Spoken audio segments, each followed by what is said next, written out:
A rain-soaked woman stumbles into Manhattan's most exclusive underground club, unaware that tonight will shatter everything she knows about survival. Serena Vale, a bookstore clerk fleeing psychological abuse, accidentally catches the attention of Lucien Moretti, a ruthless crime lord whose single glance can end lives. When he sees the bruises hidden beneath her silence and the threatening messages flooding her dying phone, something dark awakens inside him. He offers sanctuary in his penthouse. She knows accepting help from a stranger is reckless, but the storm outside feels safer than the one she escaped from. Tonight, she crosses a threshold that will bind her fate to New York's most dangerous man. If you want to see how far this story travels, hit like and comment what city you're watching from. Now, let's begin. Cetin. The rain came down in sheets, turning Manhattan's streets into rivers of neon and diesel exhaust. Serena Vale pressed herself against the brick wall of a shuttered bodega, her cardigan soaked through, her phone dying in her trembling hand. 3% battery, 11 missed calls, 27 texts, each one more unhinged than the last. I know where you are. You can't hide from me. You belong to me, Serena. Grant's words crawled across the cracked screen like insects. She should have blocked his number weeks ago, but fear had paralyzed her into inaction. Fear that blocking him would make things worse. Fear that he'd show up at the bookstore. Fear that he'd find her apartment. The new one. The one she'd scraped together 3 months' rent for just to get away from him. Her thumb hovered over the power button. Let it die. Let him scream into the void. But what if he actually found her? A cab splashed past, drenching her legs. She flinched, gasping, her back hitting the wall hard enough to bruise. The ache was familiar now. Everything ached. Her ribs from where he'd shoved her into the kitchen counter 2 months ago. Her wrist from when he'd grabbed it so hard the bones ground together. Her throat from screaming herself hoarse during their last fight, the one that finally broke her. She'd left with nothing but her purse, her phone, and the clothes on her back. And now even the phone was dying. The street stretched empty in both directions, slick and hostile. No taxis slowing down, no open storefronts. Just her, the rain, and the growing certainty that Grant was closer than she thought. She needed to move, needed shelter, needed somewhere, anywhere, that wasn't exposed. That's when she saw it. Half a block down, almost hidden between 2 luxury apartment buildings, a discreet black door with a brass raven emblem. No sign, no bouncer, just a faint golden glow seeping from beneath the threshold. Serena stumbled toward it, her sneakers squelching with every step. She didn't care what it was. A bar, a restaurant, a lobby. Anything with walls and warmth. She pushed the door open. Heat hit her first, then music. Low, jazzy, instrumental. The kind that made you feel like you'd stepped into a 1920s speakeasy. Dim amber lighting pooled across leather booths and marble tabletops. Everything was rich, expensive, untouchable. The kind of place she'd never belong. A hostess in a sleek black dress glanced up from her podium, her expression shifting from polite to alarmed in half a second. "Miss, are you—" "I just need to dry off," Serena blurted, her voice hoarse. "Please, just for a minute."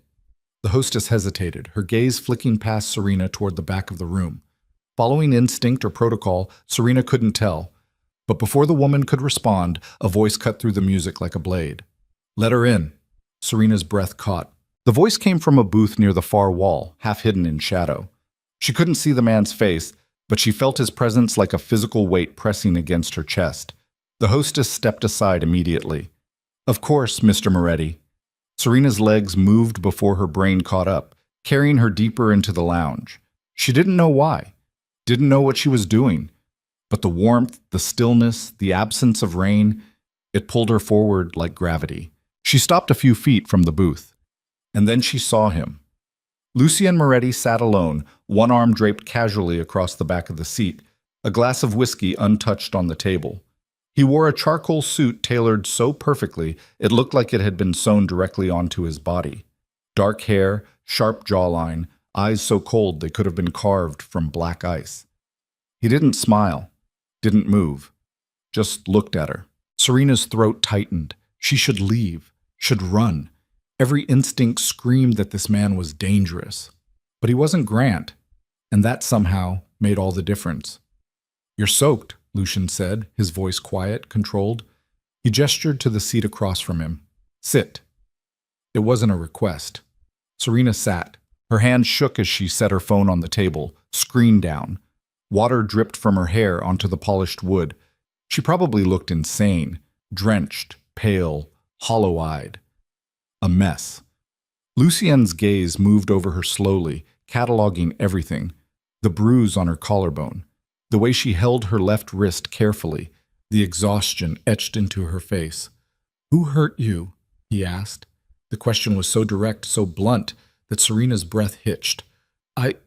She swallowed hard. "Nobody. I'm fine." "You're lying." Her jaw clenched. "You don't know me." "I don't need to." He reached across the table, moving slowly, deliberately, and turned her phone over. The screen lit up with another text. "Last chance, Serena. Come home or I'm coming to get you." Lucian's expression didn't change, but something shifted in the air around him, something cold and lethal. "Ex-boyfriend?" he asked. Serena nodded, her voice barely a whisper. "He won't stop." "He will." The certainty in his voice sent a shiver down her spine. Not fear, exactly. Something else. Something she didn't have a name for yet. Lucian slid her phone back across the table, then stood in one fluid motion. He was taller than she'd expected, broad-shouldered, commanding. The kind of man who didn't need to raise his voice to make people obey. "Come with me," he said. "Where?" "Somewhere safe." Serena hesitated, her pulse hammering. She didn't know this man, didn't know what safe meant to someone like him. But Grant's texts were still burning into her retinas, and the rain was still pounding outside, and she was so goddamn tired of running. She stood. Lucian led her through the lounge, past tables where well-dressed men and women sat in hushed conversation. No one looked at them directly, but Serena felt their attention like a spotlight, felt the way they shifted when Lucien passed. Fear and respect tangled together. They reached a private elevator at the back of the room. Lucien pressed his palm to a scanner, and the doors slid open with a soft chime. Serena stepped inside. The elevator rose smoothly, silently. Serena watched the floor numbers tick upward, past the lounge, past what must have been offices or private rooms, higher and higher until they reached the top floor. The doors opened directly into a penthouse. Floor-to-ceiling windows overlooked the Manhattan skyline, rain streaking down the glass in silver rivulets. The space was massive, minimalist furniture, dark wood, steel accents, everything precise and controlled. Serena stood frozen in the doorway. "This is your place?" she asked. "Yes." "Why did you bring me here?" Lucien turned to face her, his expression unreadable. "Because you needed somewhere to go, and because the man threatening you won't stop unless someone makes him. You don't even know me." "I know enough." He crossed to a sidebar, poured 2 glasses of water, and handed one to her. Serena took it, her fingers brushing his for half a second. His hands were warm, steady. "You can stay here tonight," Lucian said. "There's a guest room down the hall. Lock the door if it makes you feel safer." "And tomorrow?" "We'll figure that out tomorrow." Serena's chest tightened. She should ask questions, should demand answers, but exhaustion was dragging her under, and the warmth of the penthouse was seeping into her bones, and for the first time in months, she didn't feel like she was about to shatter. "Why are you helping me?" she whispered. Lucian's gaze locked onto hers, and for a moment, she saw something flicker beneath the ice. Something raw and almost human. "Because no one helped me when I needed it," he said quietly, "and I remember what that felt like." Serena woke to sunlight. Actual sunlight streaming through floor-to-ceiling windows, warm and golden and completely foreign. She sat up slowly, her body aching in a dozen different places, and stared around the guest room. It was bigger than her entire apartment. King-sized bed with sheets so soft they felt like water. A sitting area with a leather chair and a floor lamp. A door that she assumed led to a private bathroom. She'd locked the door last night, just like Lucian said she could, but she'd barely slept. Every creak of the building, every distant sound, had her reaching for her phone, which was dead now, completely dead. Serena climbed out of bed, still wearing yesterday's damp clothes, and cracked the door open. The hallway was silent. No movement, no voices. She padded barefoot toward the main living area, her heart thudding. Lucien stood in the kitchen, his back to her, pouring coffee into 2 mugs. He changed into a fitted black shirt and dark slacks, his hair still damp from a shower. He looked normal, almost. "You're awake," he said without turning around. Serena froze. "How did you—" "I heard the door." "Right. Of course he did." Lucien turned, holding out one of the mugs. "Black. If you need cream or sugar, they're on the counter." Serena took the coffee, cradling it between her palms. The warmth bled into her skin, grounding her. "I need to charge my phone," she said. "Charger's on the kitchen island." She found it, plugged in her phone, and watched the screen flicker to life. 32 missed calls, 41 texts, 3 voicemails, all from Grant. Her stomach twisted. Lucien leaned against the counter, watching her with that same unreadable expression. "What's his name?" "Grant Holloway." "What does he do?" "He's a lawyer, corporate litigation." Lucien's jaw tightened almost imperceptibly. "He has money. His family does. And he thinks that gives him the right to own you." Serena flinched. The word own landed like a punch. Because that's exactly what Grant thought, what he'd always thought. "He won't stop," she whispered. "He's got connections, private investigators. Her voice cracked. "He told me once that if I ever left him, he'd make sure I had nothing. No job, no references, no friends who'd believe me." "And you believed him?" "Yes." Lucien set his coffee down, his movements slow and deliberate. "Do you want him to stop?" Serena's breath caught. "Yes." "Then let me handle it." "What does that mean?" "It means I'll make sure he understands that you're not his to threaten anymore." The calm, clinical way Lucien said it made Serena's pulse spike. She didn't know what "handle it" meant in his world, didn't know if she wanted to know. "I don't want you to hurt him," she said quickly. Lucien's gaze didn't waver. "I won't hurt him unless he forces my hand." "That's not reassuring." "It's the truth." Serena's phone buzzed on the counter. Another text from Grant. "I know you're still in the city. I'm going to find you." Her hand started shaking again. Lucien reached across the counter and took the phone from her, his touch firm but not rough. He read the message, his expression darkening. "Pack a bag," he said. "What?" "You're staying here until this is resolved." "I can't just—" "You can." Lucien's voice was steel. "You don't have an apartment he doesn't know about. You don't have money for a hotel, and you sure as hell can't go back to your job if he's tracking your movements." Serena's chest tightened. He was right. All of it was right. But accepting help from a stranger, from a man who radiated danger like heat, felt like jumping from one cage into another. "I don't even know you," she said, her voice cracking. "Then get to know me." "Why do you care?" Lucien set her phone down and stepped closer, close enough that she had to tilt her head back to meet his eyes. "Because I've seen what men like him do to women like you," he said quietly, "and I'm tired of watching it happen." The rawness in his voice caught her off guard. This wasn't pity. It wasn't some savior complex. It was something deeper, something personal. Serena's defenses cracked. "Okay," she whispered. 3 days passed.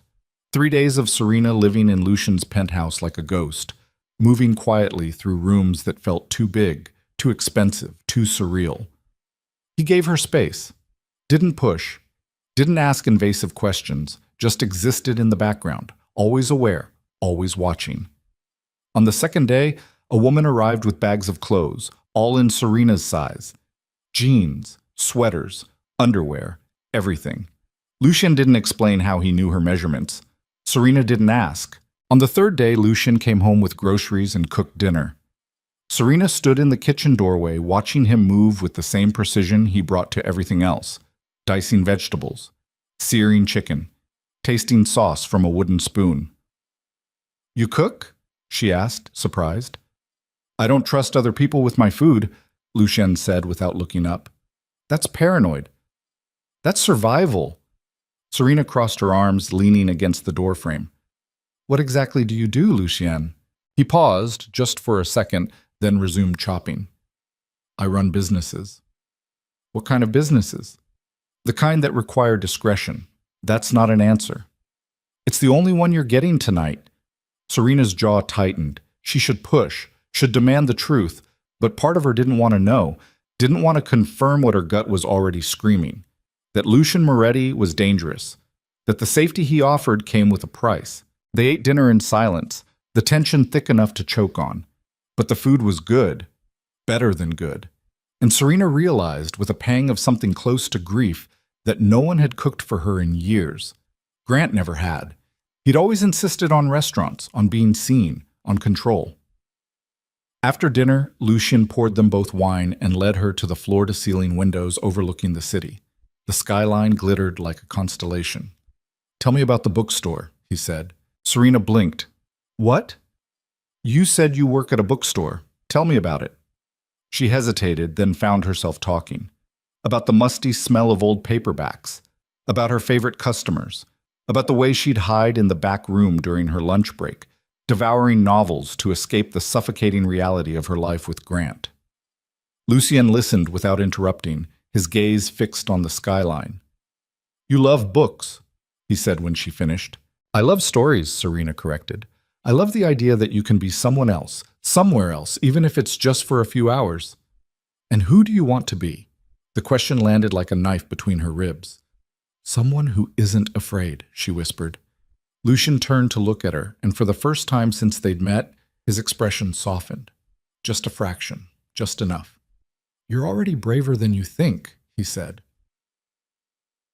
Oh, on the fourth day, everything changed. Serena was reading in the guest room when she heard raised voices from the main living area. She crept to the door, heart pounding, and cracked it open. Lucien stood near the elevator, his posture rigid, his voice low and lethal. A man in a dark suit faced him, hands raised in a placating gesture. "Tracking her movements through her credit cards," the man was saying. "He filed a missing persons report. Says she's mentally unstable and you're holding her against her will." Serena's blood turned to ice. Lucian's jaw clenched. "Where is he now?" "He showed up at the Raven Room an hour ago, caused a scene, demanded we hand her over." "And?" "Security removed him. But he's escalating, boss. He's got lawyers, cops, media contacts. He's building a narrative." Lucien was silent for a long moment. Then he said very quietly, "Find out everything about Grant Holloway. Bank accounts, affairs, debts, secrets. I want leverage. Already on it. And put surveillance on him. I want to know where he is at all times." The man nodded and stepped into the elevator, disappearing without another word. Serena's hand shook as she pushed the door open fully. Lucien turned, his expression unreadable.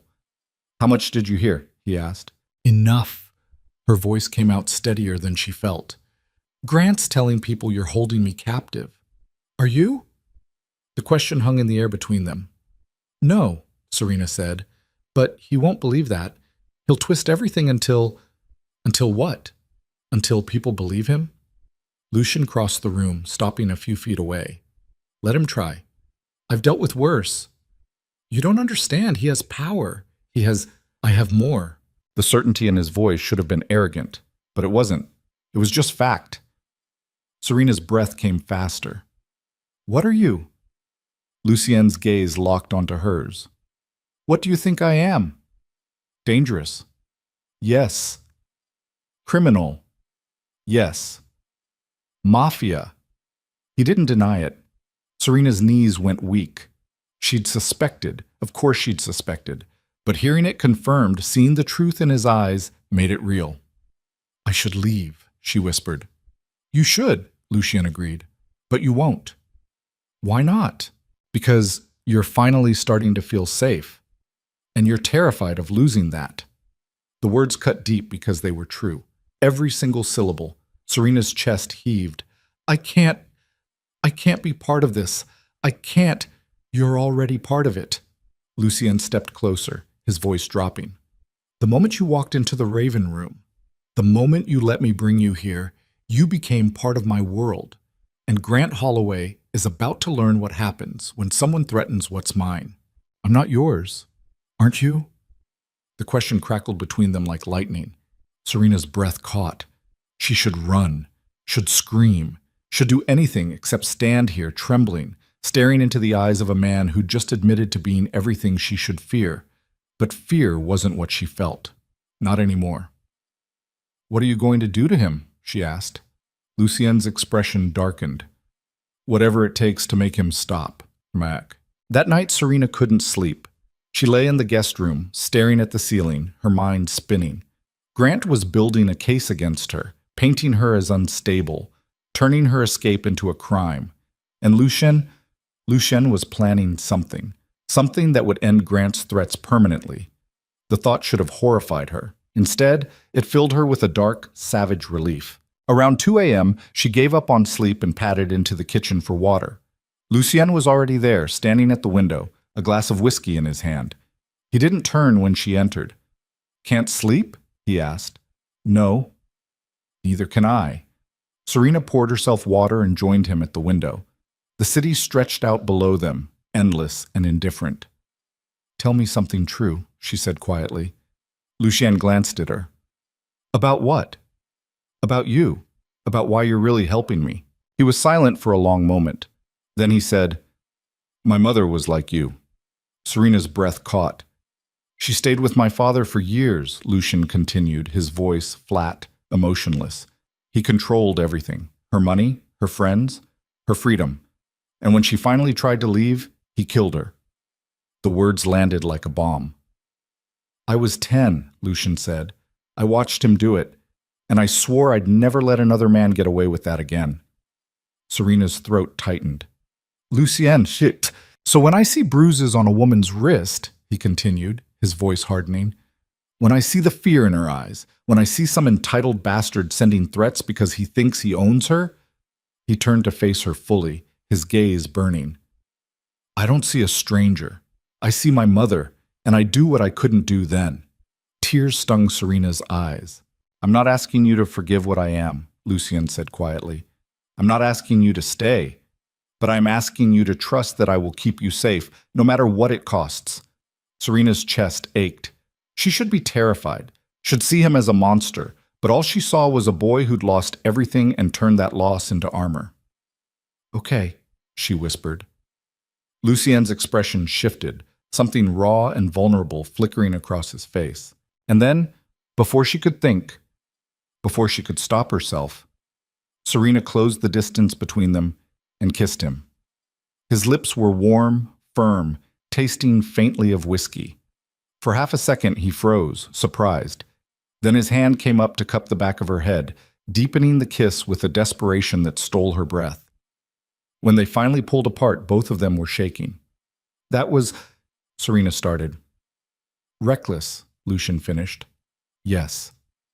"Are you going to regret it?" Serena looked into his eyes, saw the storm raging behind them, and shook her head. "No." Lucien's jaw tightened. Then he kissed her again, harder this time, his hands tangling in her hair. Serena gasped against his mouth, her fingers clutching his shirt, pulling him closer. This was insane, dangerous, wrong in every possible way. But it felt like the first honest thing she'd done in years. When they broke apart again, Lucien rested his forehead against hers, his breathing ragged. "If you stay," he said quietly, "there's no going back. My world, it's not safe. It's not clean. And once you're in it, you can't pretend you don't know." "I don't want to pretend anymore," Serena whispered. Lucien's grip on her tightened, and for the first time since she'd met him, she saw something crack in his armor. Hope. The next morning, Lucien's phone rang at dawn. Serena woke to the sound of his voice, low and sharp, coming from the living room. She pulled on a sweater and followed the sound. Lucien stood by the window, fully dressed, his expression carved from stone. "Where?" he asked into the phone. A pause. "I'm on my way." He hung up and turned to find Serena watching him. "Grant showed up at the Raven Room again," Lucien said, his voice cold.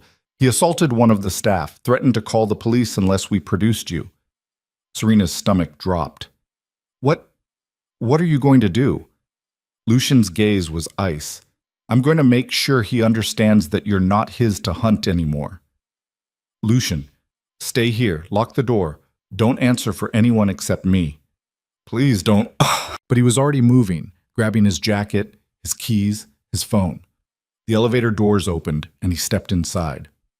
The last thing Serena saw before the doors closed was the look in his eyes. Cold, merciless, lethal. And she realized, with a chill that sank into her bones, that she'd just unleashed something she couldn't control. The elevator doors closed, and Serena stood frozen in the silence that followed. Her heart hammered against her ribs, each beat louder than the last. She pressed her palms against her thighs, trying to steady the tremor that had started in her fingertips and was now crawling up her arms. Lucienne was gone. Gone to deal with Grant. Gone to do something she couldn't stop, couldn't control, couldn't take back. And she'd let him. Worse, she'd wanted him to. The realization made her stomach twist. What kind of person did that make her? What kind of woman stood in a penthouse overlooking Manhattan and felt relief? Savage, visceral relief at the thought of violence being done on her behalf. She crossed to the window, her reflection ghostly against the glass. Dark circles under her eyes, hair still tangled from sleep, the oversized sweater hanging off one shoulder. She looked like a stranger. Or maybe she looked like herself for the first time in years. Her phone buzzed on the kitchen counter. She grabbed it, half expecting another barrage from Grant, but it was a number she didn't recognize. She answered without thinking. Hello? Silence on the other end. Then a click.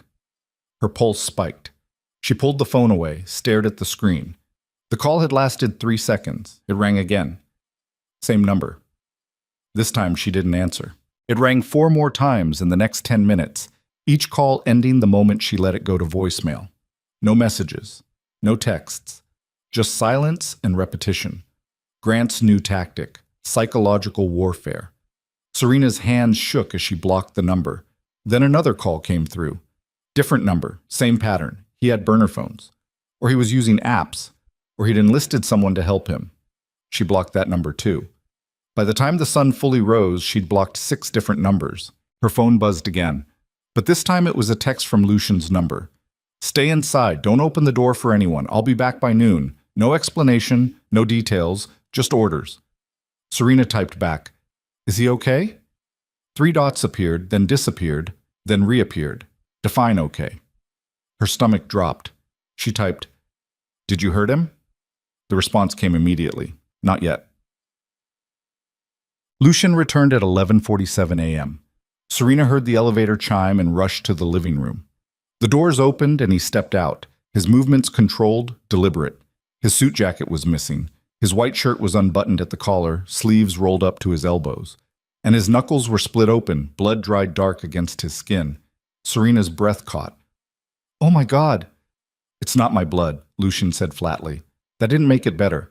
He crossed to the kitchen sink, turned on the water, and began washing his hands with clinical efficiency.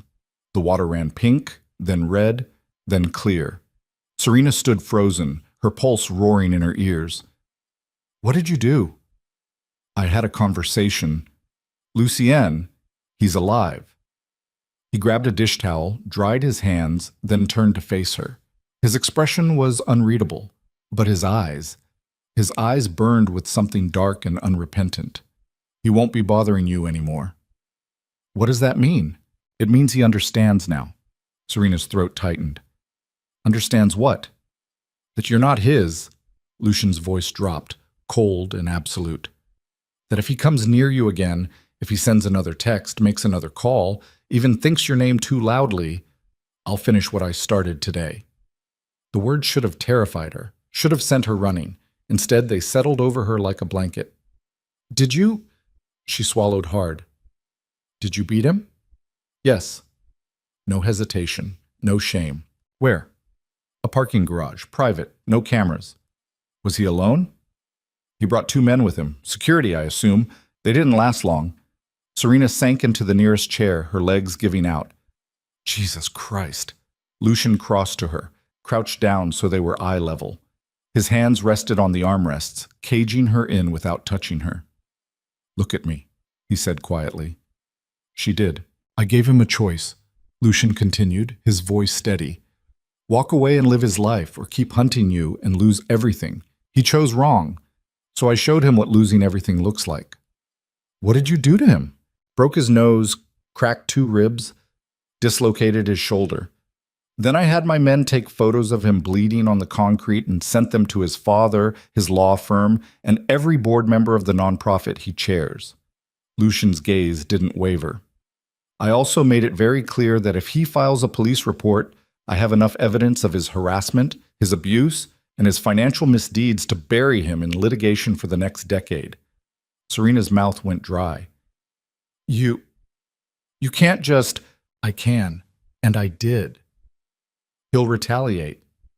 Let him try. The certainty in his voice was absolute, unshakable. Serena's hands trembled in her lap. I didn't want this. Yes, you did. Lucian's expression softened just barely. You wanted him to stop. You wanted to feel safe. And now you do. I wanted... Her voice cracked. I wanted him to leave me alone. Not this. This is what it takes. Lucian stood, rolling his shoulders like he was shaking off the weight of the morning. Men like Grant don't respond to restraining orders or polite requests. They respond to power. And I have more of it than he does. Serena pressed her palms to her face, trying to breathe through the knot in her chest. This was insane. All of it. She was sitting in a penthouse with a man who'd just hospitalized her ex-boyfriend and felt no remorse. And the worst part, the part that made her want to scream, was that she felt safer now than she had in months. I need air, she whispered. Lucian's jaw tightened. You can't leave. I'm not leaving. I need space. He studied her for a long moment, then nodded. The terrace. Through the living room. Don't go near the railing. Serena didn't ask why. She just stood and walked. The terrace wrapped around half the penthouse, offering a panoramic view of the city. Wind whipped through Serena's hair as she stepped outside, the cold biting through her sweater. She gripped the railing, ignoring Lucian's warning, and stared down at the streets below. Tiny cars. Tiny people. Everything so far away it felt unreal. Her phone buzzed in her pocket. Unknown number. She almost didn't answer, but something in her gut twisted and she swiped to accept, heavy breathing on the other end. Then Grant's voice, raw and ragged. You think you've won? Serena's blood turned to ice. Grant, you think hiding behind some mobster makes you untouchable? His words slurred slightly, pain or rage distorting them. I will destroy you, Serena. I will make sure everyone knows what you are. A liar, a whore, Stop? Her voice came out steadier than she felt. I will ruin you. No, you won't. She gripped the phone so hard her knuckles turned white. Because if you come near me again, Lucien Moretti will do worse than break your ribs, and we both know it. Grant's breathing hitched. You can't. I already have. She was shaking now, adrenaline flooding her system. You're done, Grant. Accept it. She hung up, and then she threw the phone across the terrace. It shattered against the concrete, pieces scattering like shrapnel. Serena sank to her knees, gasping, her chest heaving. She'd just threatened Grant, used Lucien's name like a weapon, become exactly the kind of person she swore she'd never be. The terrace door opened. Lucien stepped out, his gaze sweeping over her, then the shattered phone. What happened? He asked, his voice sharp. Grant called. Lucien's expression darkened. What did he say? That he's going to destroy me, that I'm a liar and a whore, and... Her voice broke. I told him you'd do worse if he came near me again, and then I hung up. Lucien crossed to her in 3 strides, crouched down, and pulled her to her feet. His hands were firm on her arms, grounding her. Good, he said. Good? Serena's voice cracked. I just used your name to threaten someone. You used my name to protect yourself. There's a difference. I don't know who I am anymore. Lucien's gaze locked onto hers. You're someone who's done being a victim. That's who you are. The words hit like a slap. Because he was right. She was done. Done running, done apologizing, done shrinking herself to fit into Grant's narrative. I need a new phone, she said quietly. I'll get you one. And I need to know... She swallowed hard. I need to know what you are. Really, not just dangerous or criminal. I need the truth. Lucien released her, stepping back. For a moment, she thought he'd refuse, thought he'd deflect like he had every other time. But then he said, "Come inside. I'll tell you everything." Talk. They sat across from each other in the living room, the space between them heavy with unspoken truths. Lucien poured himself a whiskey, didn't offer her one, just drank, slow and measured, like he was buying time. "My father," he began, "was Antonio Moretti, head of the Moretti crime family, one of the 5 families that control organized crime in New York." Serena's stomach dropped. "He built an empire," Lucien continued, his voice flat, emotionless. "Drugs, weapons, human trafficking, extortion, anything that made money, and he was good at it until he wasn't. What happened? He got careless, started a war with the Russo family over territory, got my mother killed in the crossfire. And when I was old enough, I took over." Serena's breath caught. "How old were you?" 22. "Jesus Christ." "I spent the next decade consolidating power," Lucien said. "Eliminating threats, building loyalty, making sure no one could touch what was mine. And I learned very quickly that in this world, mercy is a weakness. Compassion gets you killed." "Then why help me?" Serena whispered. Lucien's gaze met hers, something raw flickering beneath the surface. "Because you reminded me that I used to be human." The vulnerability in his voice cracked something open inside her. "What do you do now?" she asked. "I run legitimate businesses, real estate, nightclubs, restaurants. But underneath," he paused, choosing his words carefully. "Underneath, I still control the family, the networks, the people who owe me. And I use that control to protect what matters. And what matters? You." The word landed between them like a grenade. Serena's pulse hammered. "You barely know me." "I know enough." "That's not an answer." Lucien set his glass down, leaned forward, elbows on his knees. "I know you're stronger than you think. I know you've survived things that would have broken most people. And I know that the moment I saw you standing in my lounge, soaked and terrified, and still holding your head up, I wanted to give you the one thing no one ever gave my mother." "What?" "A way out." Serena's throat tightened. "I'm not your mother, Lucien." "I know." "Then why?" "Because you deserve better than Grant Holloway, better than fear, better than spending the rest of your life looking over your shoulder." His voice dropped, rough and fierce. "And if I can give you that, I will, even if it costs me everything." The intensity in his gaze made it hard to breathe. "What if I can't be what you need?" Serena asked quietly. "You already are." I'm not some Mafia queen or whatever you think. I don't need a queen. I need someone who sees me as more than a monster."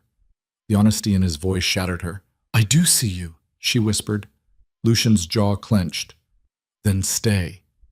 It wasn't a question, it was a plea, and Serena realized with a clarity that terrified her that she wanted to. That night, Serena couldn't sleep again. She lay in the guest room, staring at the ceiling, her mind replaying every word Lucien had said, every revelation, every confession. He was a criminal, a killer probably, the head of a crime family with blood on his hands and enemies in every shadow, and she was falling for him. The thought made her want to laugh, or scream, or both. Around 3 a.m., she gave up and went to the kitchen for water. Lucien was already there, standing at the window like he had the first night. "You're always awake," she said. "I don't sleep much." "Why not?" "Habit. In my world, the people who sleep too soundly don't wake up." Serena poured herself water, then joined him at the window. The city stretched out below them, endless and indifferent. "Tell me something you've never told anyone," she said quietly. Lucien glanced at her, surprised. "Why?" "Because I want to know you. The real you. Not just the king or the criminal or the man with all the answers. I want to know the person underneath." He was silent for a long moment. Then he said, "I'm afraid." Serena's breath caught. "Of what?" "That one day I'll become my father." His voice was barely above a whisper. "That I'll hurt someone I care about because I don't know how to be anything else." The rawness in his confession made her chest ache. "You're not your father," she said firmly. "How do you know?" "Because your father wouldn't have saved me. He wouldn't have given me a choice. He wouldn't have cared." Lucian turned to face her fully, and for the first time since they'd met, she saw real fear in his eyes. "What if I hurt you?" he asked. "What if you don't?" The question hung between them, fragile and impossible. Then Lucien reached out, his hand cupping her cheek with a gentleness that made her want to cry. His thumb brushed across her cheekbone, slow and reverent. "I don't deserve you," he murmured. "Maybe not, but you have me anyway." And then she kissed him. This time there was no hesitation, no fear, just need, raw and desperate and all-consuming. Lucian's hands tangled in her hair, pulling her closer, and Serena pressed against him, feeling the solid strength of his body, the heat radiating from his skin. When they finally broke apart, both of them were breathing hard. "Bedroom," Lucian said, his voice rough. "Yours or mine?" "Mine." He took her hand and led her down the hall, past the guest room, to the master suite she'd never seen. The door closed behind them, and for the first time in years, Serena felt like she was exactly where she was supposed to be. Morning came too soon. Serena woke tangled in Lucian's sheets, his arm draped across her waist, his breathing slow and even against her neck. Sunlight streamed through the floor-to-ceiling windows, painting everything gold. She should feel guilty, should feel conflicted. But all she felt was safe. Lucian stirred behind her, his grip tightening slightly. "You're awake," he murmured. "So are you." "I've been awake for an hour." "And you didn't move?" "I didn't want to wake you." Something warm bloomed in Serena's chest. She turned in his arms to face him, and the look in his eyes, soft, vulnerable, almost boyish, made her heart skip. "What happens now?" she asked. "That depends on you." "On me? You can leave, go back to your life. I'll make sure Grant never bothers you again, and you can start over somewhere safe. Or you stay, and you become part of this world, my world, with all the danger and darkness that comes with it." Serena searched his face, looking for doubt or manipulation, but all she saw was honesty. "If I stay," she said slowly, "what does that make me?" "Mine." The possessiveness in his voice should have scared her. It didn't. "Okay," she whispered. Lucian's eyes darkened. "Okay, I'll stay." He kissed her then, hard and fierce and claiming, and Serena kissed him back with everything she had. The illusion of safety lasted exactly 3 days. On the 4th day, Lucian's phone rang during breakfast. He answered, his expression shifting from calm to lethal in the span of a heartbeat. "When?" he asked, his voice ice. A pause. "Lock it down. I'm on my way." He hung up and stood, already moving toward the bedroom. "What's wrong?" Serena asked, following him. "Grant filed a police report. Claims I kidnapped you, assaulted him. He's got photos of his injuries and a witness who says they saw me threatening him." Serena's blood ran cold. "What witness?" "One of the men who was with him in the garage, probably paid off." Lucian pulled on a jacket, grabbed his keys. "The police are going to come here, soon." "What do I do?" He turned to face her, his gaze burning. "You tell them the truth. That you're here voluntarily. That Grant's a liar. That you're safe. And if they don't believe me, they will." "How do you know?" "Because I own half the precinct." The casual way he said it made her stomach twist. "What about you?" she asked. "I'll handle the lawyers, the press, the fallout." He crossed to her, cupped her face in his hands. "But you need to be strong. Can you do that?" Serena nodded, even though fear was clawing at her throat. "Good." He kissed her forehead, then left. 20 minutes later, the elevator chimed. Serena's heart hammered as she crossed to the door. Through the peephole, she saw 2 uniformed officers and a detective in a rumpled suit. She opened the door. "Serena Vale?" the detective asked. "Yes.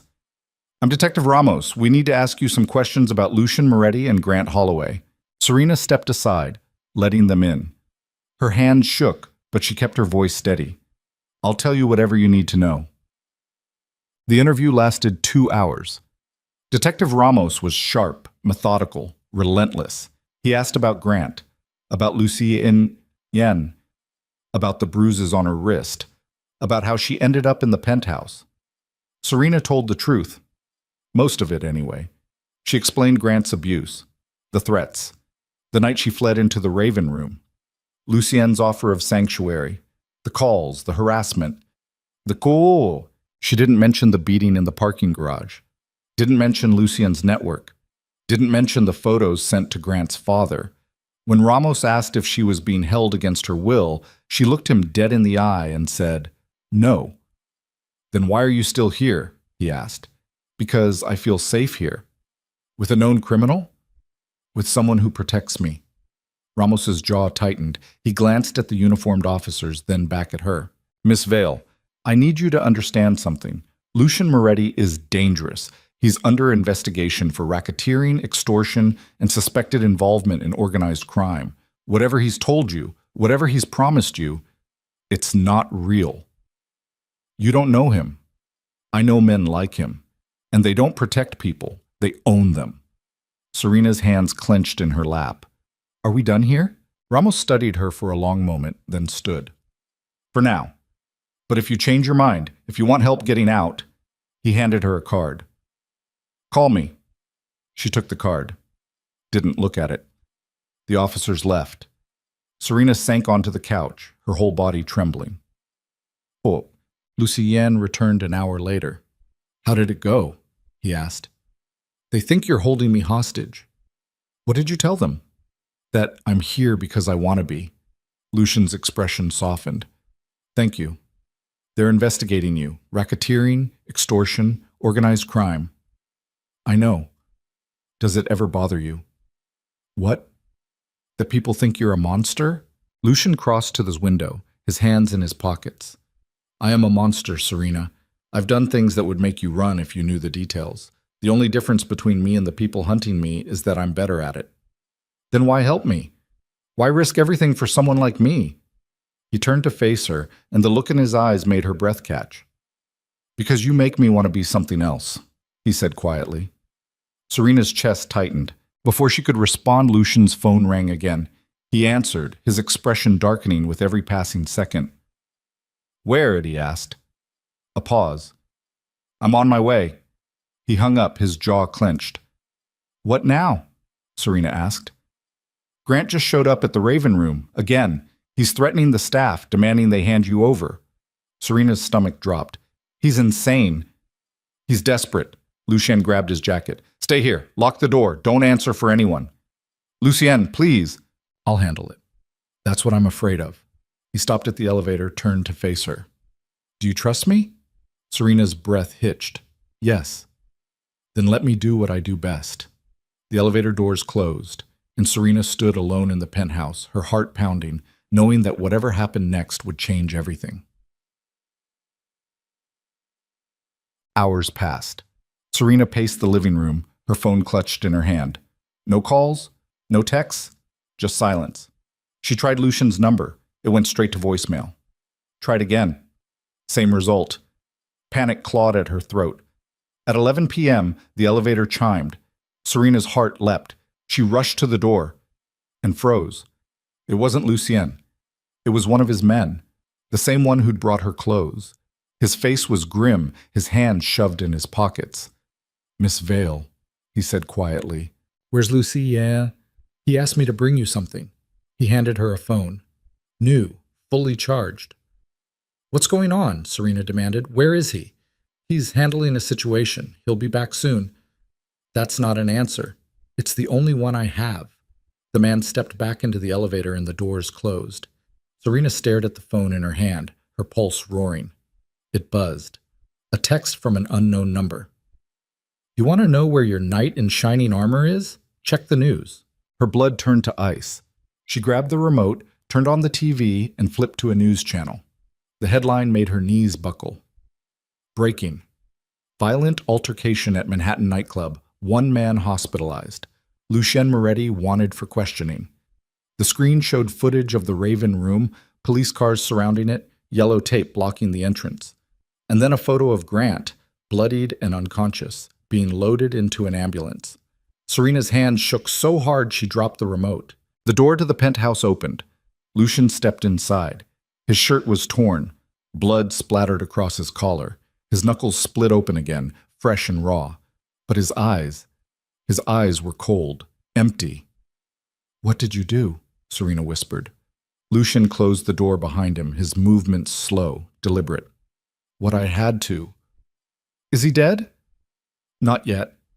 Serena's breath came in ragged gasps. "Lucien?" Oh.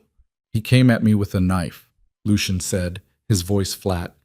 "Tried to stab me in front of a room full of witnesses, so I defended myself." "By putting him in the hospital?" "By making sure he never threatens you again." "This isn't defense, this is justice." The word hung between them, cold and absolute. Serena pressed her hands to her face, trying to breathe through the panic. "They're going to arrest you. Let them try. You can't just—" "I can." Lucien crossed to her, his gaze burning. "And I will, because the alternative is letting him hurt you, and I will burn this entire city to the ground before I let that happen." Serena stared at him, her chest heaving. This was it. The point of no return. She could walk away, could call Detective Ramos, could testify against Lucien and save herself, or she could stay. Stay with the monster who'd become her sanctuary. Stay in the darkness that felt safer than the light.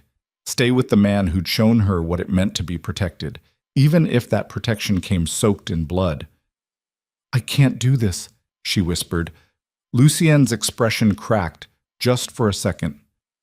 "I know. I should leave. I know. I should be terrified of you." "You should." Serena's hand shook as she stepped closer, closing the distance between them. "But I'm not," she said, her voice breaking. And then she kissed him.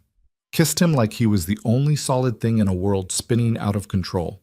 Kissed him like she was drowning and he was air. Kissed him like she'd already made her choice and there was no going back. When they broke apart, Lucien rested his forehead against hers, his breathing ragged. "You're insane," he murmured. "So are you.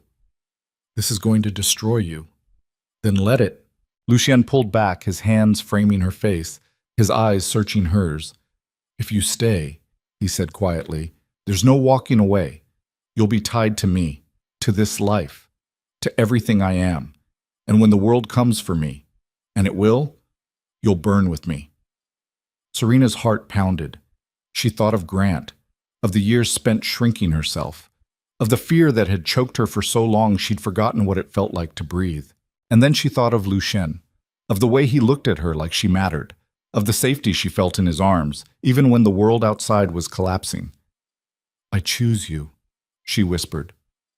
Lucien's eyes darkened, and for the first time since she'd met him, she saw him smile. Not the cold, controlled mask he wore for the world, but something real, something human, something that looked almost like hope. "Then we face this together," he said. Serena nodded, her throat tight. Outside, sirens wailed in the distance. Inside, the storm was just beginning. The sirens grew louder. Serena stood in the center of Lucien's penthouse, her pulse hammering in her ears, watching him move through the space with the cold efficiency of a man who'd done this before.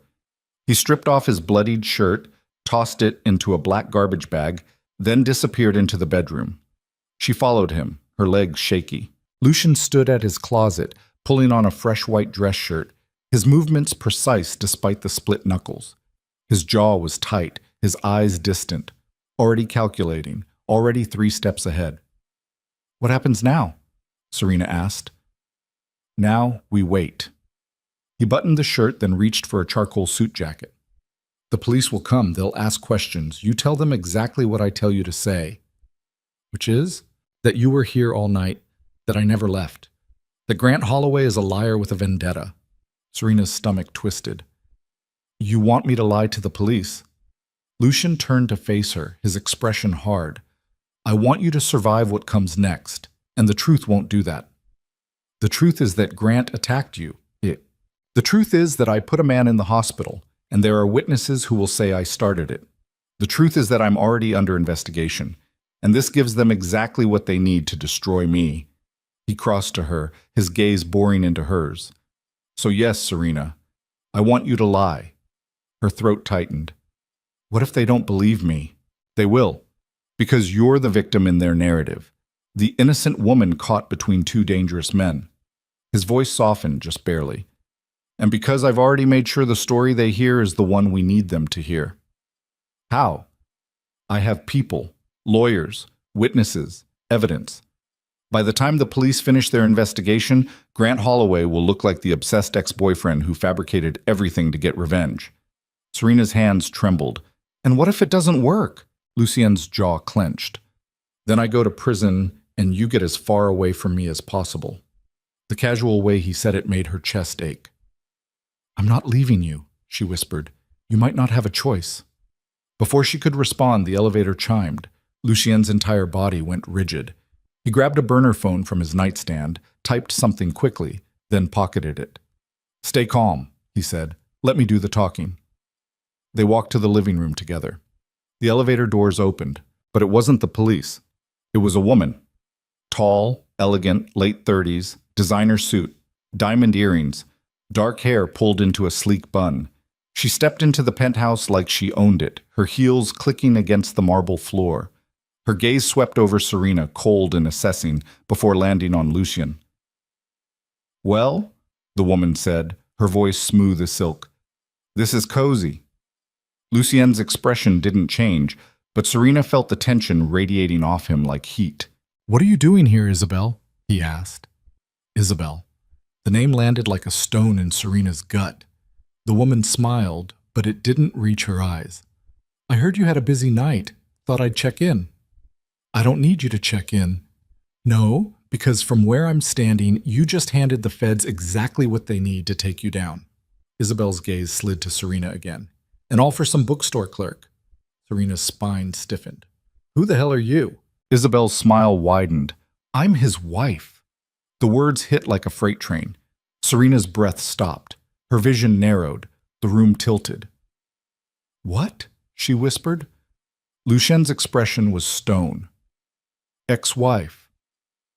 Technically, Isabel said, examining her nails, the divorce isn't finalized yet. So, legally, I'm still Mrs. Moretti. Serena's pulse roared in her ears. She turned to Lucien, her chest heaving. You're married? Was married, Lucien corrected, his voice tight. It's been over for 2 years. 2 years? Isabel laughed, sharp and bitter. You make it sound so clean, like you didn't beg me to stay, like you didn't promise to change. Isabel, like you didn't swear you'd never let anyone else into this penthouse. Her gaze locked onto Serena, venomous. And yet here she is, wearing your clothes, sleeping in your bed, playing house with the man who couldn't even pretend to love me. Serena's hands clenched into fists. Get out. Isabel's eyebrows rose. Excuse me? You heard me. Get out. This is still my husband's home, sweetheart. I have every right to be here. No, Lucien said, his voice cold as death. You don't. Isabel's smile faltered. Lucien, you signed the separation papers. You moved out. You made it very clear that you wanted nothing to do with me or this life. So whatever game you're playing right now, it ends. Now. Isabel's expression hardened. You think I'm playing a game? Grant Holloway's lawyers contacted me this morning. They want me to testify.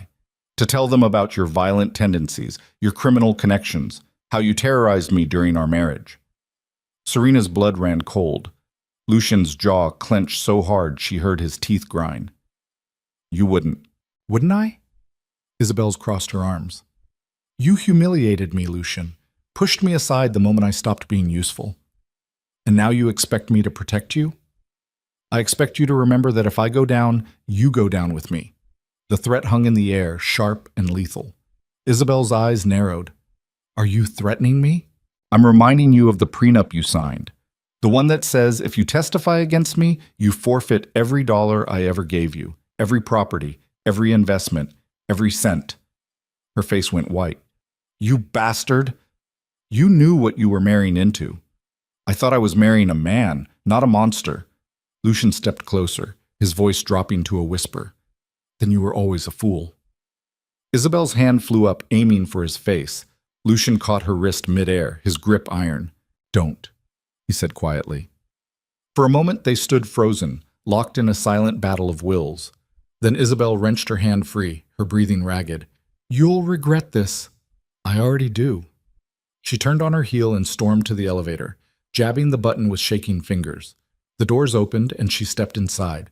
Before they closed, she looked back at Serena, her expression twisted with something between pity and contempt. "Good luck," she said. "You're going to need it." The doors slid shut. Silence crashed over the penthouse. Serena stood frozen, her chest heaving, her mind spinning. Married. He'd been married, was still technically married. "Serena," Lucian started. "Don't." Her voice came out strangled. "Don't say anything. I should have told you." "You think?" She whirled to face him, tears burning her eyes. "You let me fall for you. You let me think. You let me believe. The marriage was over long before I met you. But you're still married," her voice cracked. "You're still legally tied to her, and you didn't think that was something I should know?" Lucien's jaw clenched. "It didn't matter." "It matters to me." "Why? Because of some piece of paper? Because of a ceremony that meant nothing?" "Because you lied." Serena's hands shook. "You stood there and told me to trust you, to choose you, to burn with you if it came to that. And the whole time you were hiding this." "I wasn't hiding. Then what do you call it?" Lucian's expression cracked, just for a second. "I call it protecting you from a part of my life that doesn't exist anymore." "She just threatened to testify against you. She's not gone, Lucien." "Lucien, she's right here, ready to destroy you. How is that not existing?" "Because I won't let her." Serena laughed, bitter and broken. "You can't control everything. Watch me." The arrogance in his voice made her want to scream. "I can't do this," she whispered. Lucian's face went white. "Serena, I need space. I need to think. Don't." He crossed to her, desperation bleeding into his voice. "Don't run. Not now. Not when everything's about to collapse." "Maybe that's exactly why I should." His hands framed her face, his grip gentle but firm. "I made a mistake. I should have told you about Isabel, but I swear to you, she means nothing to me. The marriage was political, strategic. It was never real. And what are we?" The question hung between them, raw and impossible. "Real," Lucian whispered. "The only real thing I've had in years." Serena's chest ached. She wanted to believe him, wanted to push past the betrayal and the fear and the chaos. But the foundation she'd been standing on had just crumbled, and she didn't know how to rebuild it. "I need air," she said. Lucien's hands dropped. "The terrace." She nodded and walked away, leaving him standing alone in the wreckage. Oats. Serena stood on the terrace, the wind whipping through her hair, the city sprawling below her like a battlefield. Her phone buzzed in her pocket. Unknown number. She almost didn't answer, but something made her swipe to accept. "Serena Vales?" A man's voice, professional, clipped. "Who is this?" "My name is Marcus Chen. I'm an attorney representing Grant Holloway." Her stomach dropped. "I have nothing to say to you." "Wait, please. Just hear me out." Against her better judgment, she stayed on the line. "Grant is in the hospital," Marcus continued. "Critical condition. Broken ribs, punctured lung, severe internal bleeding. The doctors aren't sure if he'll make it through the night." Serena's breath caught. He's willing to drop all charges, all accusations, everything, if you agree to testify that Lucien Moretti attacked him unprovoked." "That's a lie." "Is it? Because from where I'm standing, Grant showed up at a nightclub unarmed, and Lucien Moretti beat him half to death in front of witnesses. Grant had a knife. No knife was recovered from the scene." Serena's blood turned to ice. "That's impossible. The police report says otherwise. And without physical evidence, it's Grant's word against Lucien's, except Lucien has a history of violence, and Grant has hospital photos." Her hands shook. "What do you want? Testify. Tell the truth about how Lucien Moretti lured you into his world, how he manipulated you, how he made you feel like you had no choice but to stay." "That's not what happened." "Isn't it?" Marcus's voice softened. "Think about it, Serena. You ran from one abuser straight into the arms of another. You just traded one cage for a prettier one." "You don't know what you're talking about." "I know that Lucien Moretti is dangerous. I know that women who get involved with him end up broken or dead. And I know that you still have a chance to walk away before it's too late." Serena's throat tightened. I'm not testifying. Then you'll go down with him. And when the feds finish their investigation, when they connect Lucien to every crime he's ever committed, you'll be complicit, an accessory. And you'll spend the rest of your life in prison for a man who's still married to someone else. The line went dead. Serena stood frozen, the phone slipping from her hand. An accessory. The word echoed in her skull. She thought she was choosing safety, choosing protection, choosing love. But maybe Marcus was right. Maybe she'd just traded one abuser for another. When Serena walked back inside, Lucien was on the phone, his voice low and lethal. I don't care what it costs. Find the knife and find the witness who took it. He hung up, his jaw clenched. They're saying there was no knife, Serena said quietly. Lucien turned, his eyes dark. I know. How is that possible? Someone cleaned the scene, either the police or someone working for Grant. Or you're lying. The accusation hung in the air like a blade. Lucien's expression went cold. You think I'm lying? I don't know what to think anymore. Serena's voice cracked. Grant's lawyer just called me. He said Grant's in critical condition, that he might not survive, and that if I testify against you, they'll drop all charges against me. Lucien's jaw clenched. And I'm starting to wonder if I made the wrong choice. The words landed like a gunshot. Lucien crossed to her in 3 strides, his hands gripping her shoulders. Look at me. She did. I didn't lure you into anything, he said, his voice fierce. I didn't manipulate you. I didn't force you to stay. You chose this, you chose me. And if you're going to walk away now, fine. But don't you dare rewrite history to make it easier. Then tell me the truth. Serena's voice broke. Tell me about the knife. Tell me what really happened in that garage. Tell me why your ex-wife showed up here ready to destroy you. Tell me everything, Lucien, because I'm drowning, and I need to know if you're the anchor or the weight dragging me under. Lucien's grip tightened, then released. He stepped back, running a hand through his hair. The knife was real, he said quietly. Grant came at me with it. I disarmed him, broke his wrist, and then I beat him until he stopped moving. And then my men removed the knife before the police arrived, because I knew how it would look, knew they'd twist it, knew Grant's lawyers would find a way to make me the villain. So you tampered with evidence. I protected myself. That's not the same thing. In my world, it is. Lucien's voice rose, raw and jagged. You want the truth? Fine. I'm not a good man, Serena. I've killed people. I've ruined lives. I've done things that would make you sick if you knew the details. But I have never hurt someone who didn't deserve it. And Grant Holloway deserved every second of what I gave him. Serena's breath came in ragged gasps. And what about me? What do I deserve? Lucien's expression crumbled. Better than this. Better than me. Then let me go. I can't. Why not? Because you're the only thing keeping me human. His voice cracked, and for the first time since she'd met him, she saw tears in his eyes. Because without you, I'm just the monster everyone thinks I am, and I can't go back to that. Serena's chest ached. She thought of the boy who'd watched his mother die, the man who'd built an empire on violence and control, the king who'd offered her sanctuary when she had nowhere else to go. And she thought of herself, the woman who'd spent years suffocating under Grant's thumb, the woman who'd stumbled into a stranger's world and found something she'd never known she needed. I don't know if I can do this, she whispered. Then don't. Lucien's voice was broken. Walk away. Save yourself. I won't stop you. Serena stared at him, her heart splintering. Before she could respond, the elevator chimed. They both turned. The doors opened. Detective Ramos stepped out, flanked by 4 uniformed officers. Lucien Moretti, Ramos said, his voice cold. You're under arrest for aggravated assault and attempted murder. Lucien didn't move, didn't flinch, just stood there, his gaze locked on Serena.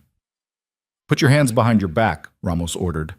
Lucien complied, his movements slow and deliberate. As the handcuffs clicked into place, he said, Call Michael Torres, he's my lawyer. He'll handle everything. Serena's throat tightened. Lucien, don't say anything to them, he said quietly, not without a lawyer present. Ramos stepped between them, his expression hard. Miss Vale, you're coming with us too. We have questions. She's not under arrest, Lucian said, his voice sharp. No, but she's a material witness, and we need her statement. Serena's pulse hammered. Don't, Lucien said, his gaze burning into hers.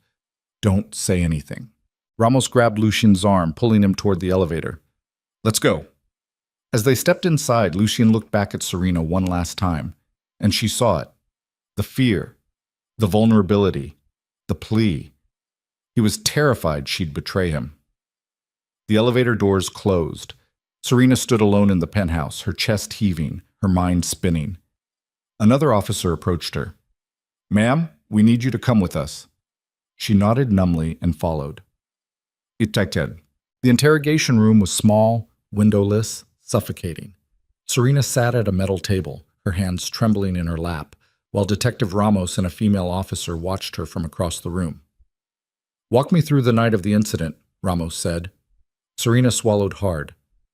I was at the penthouse. Lucien came home around 11. He was upset. Said Grant had shown up at his club again. And then he left. For how long? A few hours. And when he came back? He was injured. His knuckles were bleeding. Did he tell you what happened? Serena hesitated. He said Grant attacked him with a knife, that he defended himself. Did you see the knife? No. Did Lucien show you any evidence of the attack? No. Ramos leaned forward, his gaze sharp. Miss Vale, I'm going to be blunt with you. Lucien Moretti is a dangerous man. He's under federal investigation for racketeering, money laundering, and organized crime. And now he's put a man in the hospital, possibly killed him. Serena's stomach lurched. Grant's alive. For now. But the doctors aren't optimistic. Ramos's voice softened. I know you care about him. I know he's made you feel safe. But you need to understand something. Men like Lucien don't protect people. They control them. And if you keep defending him, you're going to end up just as trapped as you were with Grant Holloway. Serena's hands clenched. That's not true, isn't it? Think about it. You left one abusive relationship and walked straight into another. The only difference is that Lucien's cage is prettier. The words echoed Marcus Chen's, almost verbatim. Serena's pulse spiked. Did Grant's lawyer tell you to say that? Ramos's expression didn't change. I'm trying to help you. No, you're trying to get me to testify against Lucien. Because he's guilty. You don't know that. I know enough. Ramos slid a folder across the table. Take a look. Serena opened it. Photos. Dozens of them. Grant in the hospital, tubes and wires, bruises covering his face and torso, blood-stained sheets. Her breath caught. This is what Lucien Moretti did, Ramos said quietly. And if you don't help us stop him, he's going to do it again. To someone else. Maybe even to you. Serena's vision blurred. She thought of Lucien's hands framing her face, his voice, broken and raw, begging her not to leave. She thought of the boy who'd lost his mother, the man who'd cooked her dinner, the king who'd given her a choice when no one else ever had. And she thought of Grant, bleeding, broken, possibly dying, because of her. I need a lawyer, she whispered. Ramos's jaw tightened. Miss Vale. I'm not saying anything else without a lawyer present. He stared at her for a long moment, then stood. Fine, but you're making a mistake. Maybe, but it's mine to make, Saz. They released her 4 hours later. No charges, no arrest. Just a warning to stay available for further questioning.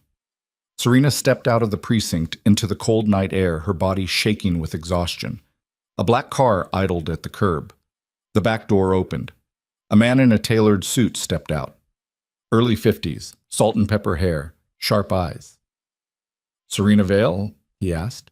She nodded. My name is Michael Torres. I'm Lucien's attorney. He asked me to make sure you got home safely. Serena's throat tightened.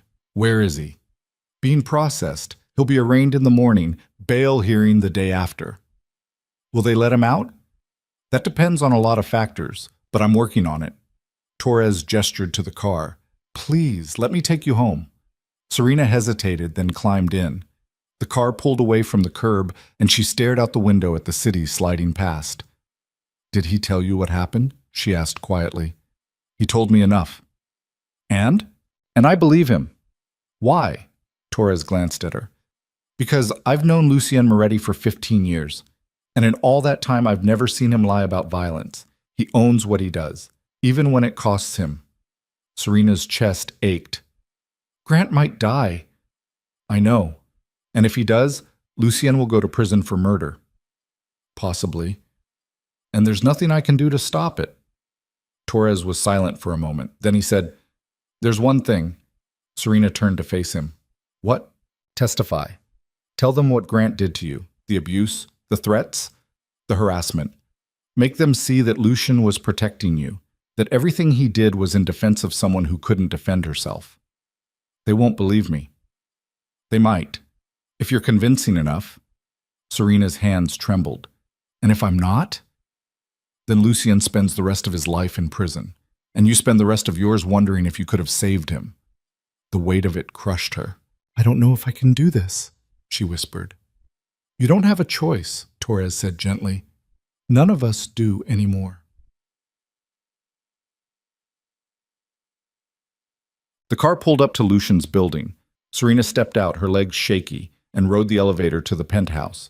The space felt empty without him, cold. She crossed to the window, staring out at the city. Her phone buzzed. A text from an unknown number. He's going to die because of you. I hope you can live with that. Serena's hands shook as she read it again.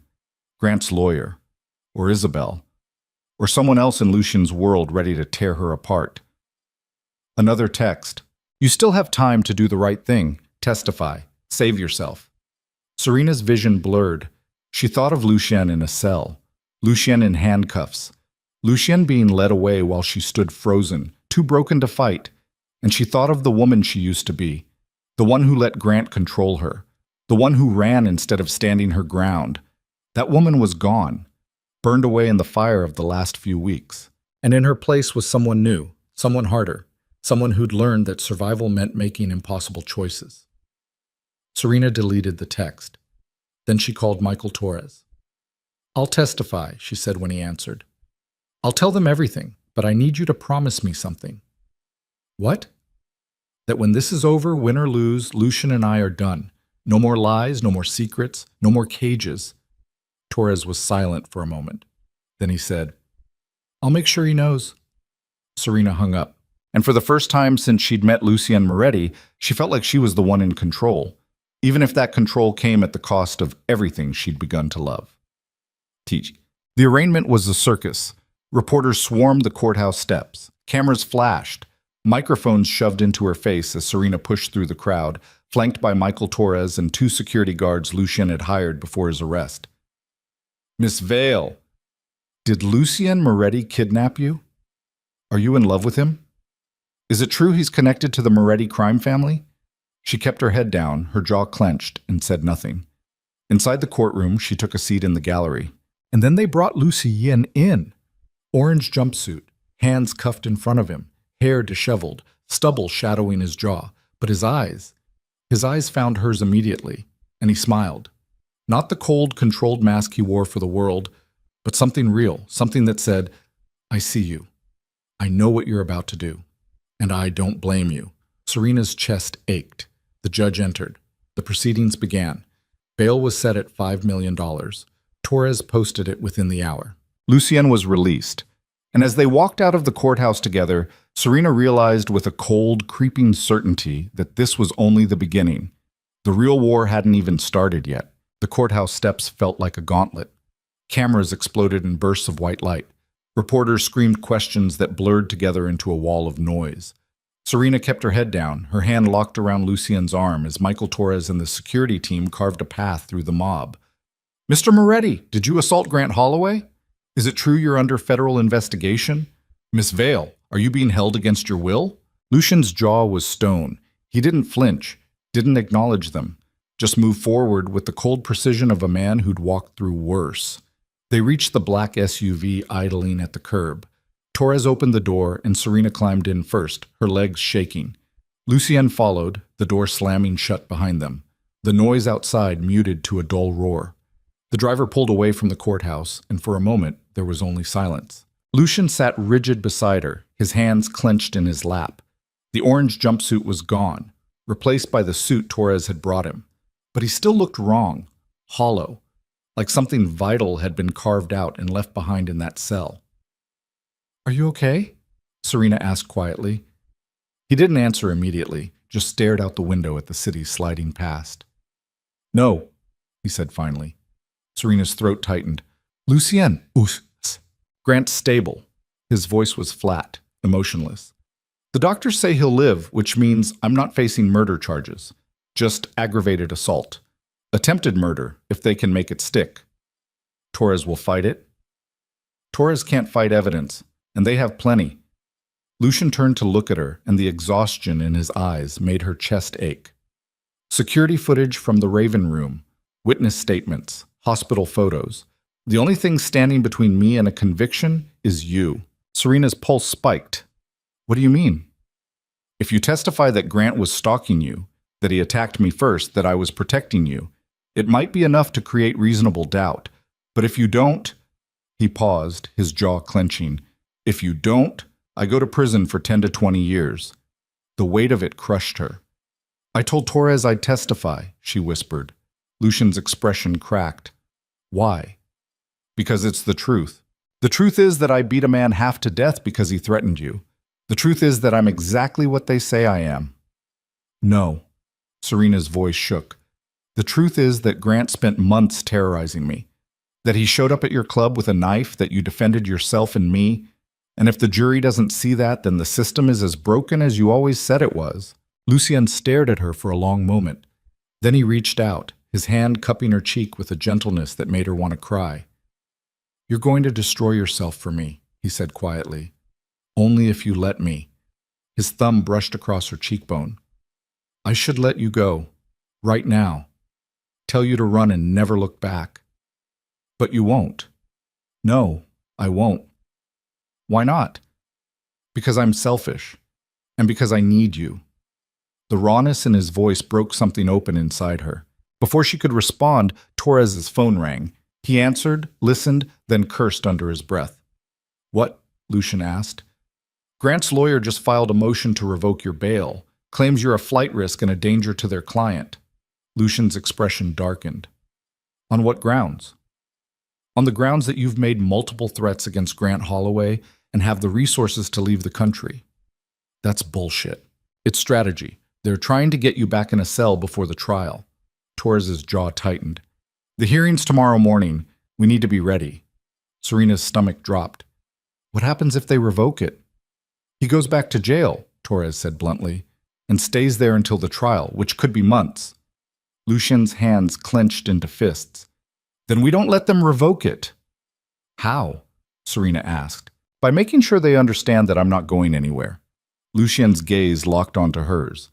"And that means you need to be visible, credible, the sympathetic victim standing by the man who saved her." The words made her skin crawl. "You want me to play a role?" "I want you to survive what comes next, and that means controlling the narrative before it controls us." The penthouse felt smaller now.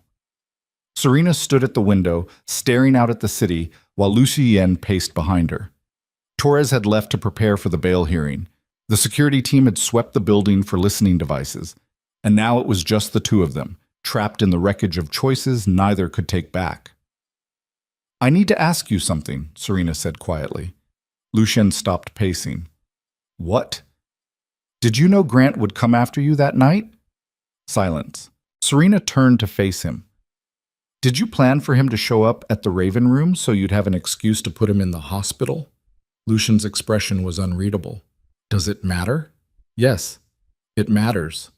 He crossed to the bar, poured himself a whiskey, drank it in one swallow. Then he said, "I knew he was escalating. I knew he'd make a move, and I made sure I was ready when he did."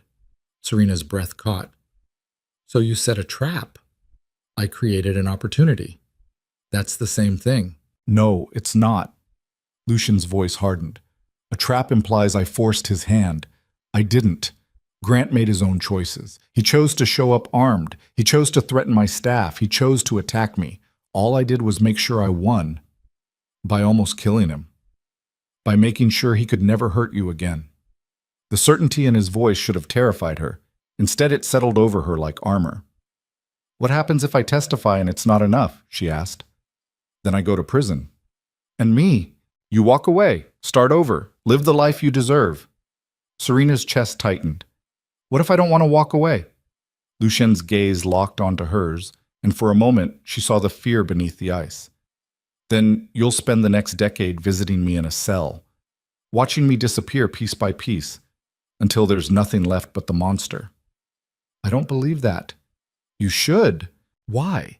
Because you're so convinced you're broken that you can't imagine being anything else.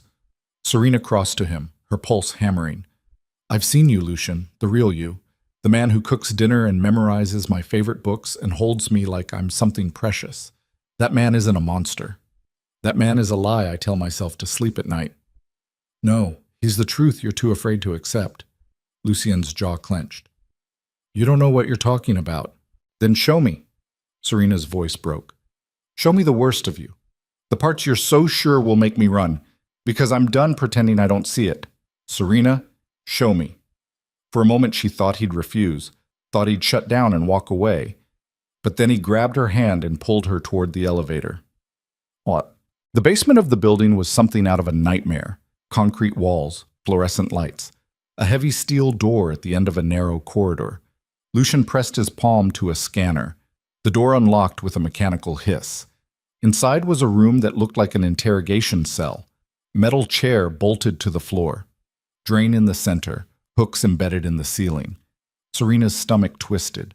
This is where I bring people who cross me, Lucien said, his voice flat. Where I get answers. Where I make examples. You torture people here. Yes. The admission landed like a punch. Serena forced herself to breathe, to look, to not turn away. Who was the last person you brought here? She asked. A man who tried to skim money from one of my operations. I broke 3 of his fingers before he confessed. And then? And then I let him go, with a warning. You let him go? I'm not my father. Lucien's voice was tight. I don't kill unless I have to, but I make sure people understand the cost of betrayal. Serena stared at the room, her pulse roaring in her ears. This was the truth. The darkness Lucien had been trying to protect her from, and she was still standing here. Why did you bring me here? She asked. Because you needed to see it, needed to understand that the man you're defending isn't worth it. That's not your choice to make. Lucien turned to face her, his expression raw. Then make it, right now. Walk away or stay. But if you stay, you accept all of this. The violence, the lies, the blood on my hands. You accept that I will do whatever it takes to protect what's mine, even if it destroys me. Serena's chest heaved. She thought of the woman she used to be. The one who let fear dictate every choice. The one who stayed silent while Grant tore her apart. That woman would have run. But she wasn't that woman anymore. I'm staying, she said. Lucien's eyes widened. Serena, I'm staying, and I'm testifying. And when this is over, you're going to stop punishing yourself for being human. I'm not. You are. She crossed to him, her hands framing his face. You're so convinced you're a monster that you can't see what's right in front of you. You saved me, Lucien, not just from Grant, from myself. And I'm not walking away from that. Lucien's hands came up to cover hers, his grip almost desperate. I don't deserve you, he whispered. Too bad. You're stuck with me. And then she kissed him. Kissed him in the room where he tortured people. Kissed him with blood metaphorically on his hands and darkness in his soul. Kissed him like he was the only solid thing in a world spinning out of control. When they broke apart, Lucien's forehead rested against hers, his breathing ragged. If we do this, he said quietly, if we fight this together, there's no going back. You'll be tied to me forever. In the eyes of the law, the media, my enemies, you'll never be free of it. Then I guess we'd better win. Shake it. The bail revocation hearing was a bloodbath. Grant's lawyer, Marcus Chen, stood before the judge with hospital photos blown up on a projector screen. Grant's broken body in vivid, horrifying detail. Your Honor, Chen said, his voice smooth, Lucien Moretti is a clear and present danger to my client. He has a documented history of violence.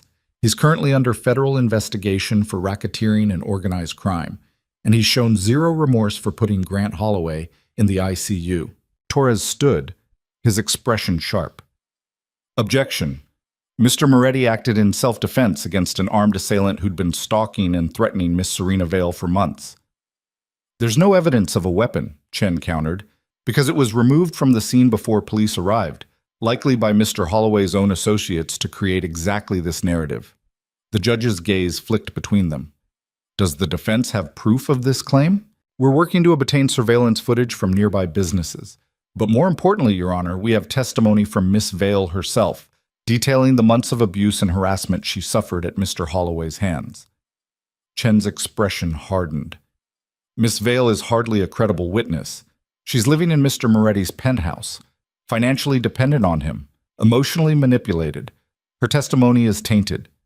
Serena's hands clenched in her lap. Torres shot her a look that said, "Stay calm. Let me handle this." Your Honor, Torres continued, Miss Vale is a victim who finally found the courage to escape her abuser.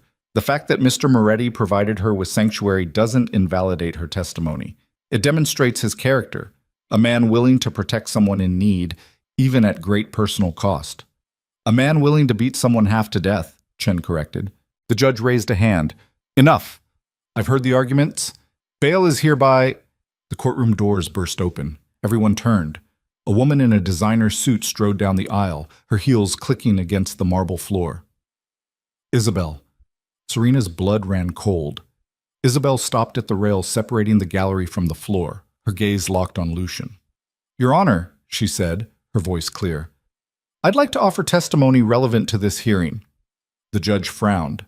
And you are Isabel Moretti, Lucien Moretti's wife. The courtroom erupted. Reporters scribbled notes. Cameras flashed. Torres cursed under his breath. Lucian's expression was stone.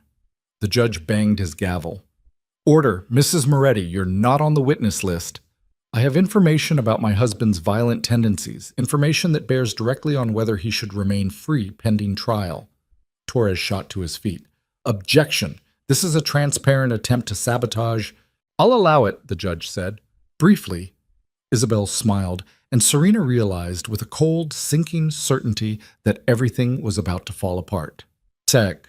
Isabel took the stand with the poise of someone who'd been preparing for this moment for years.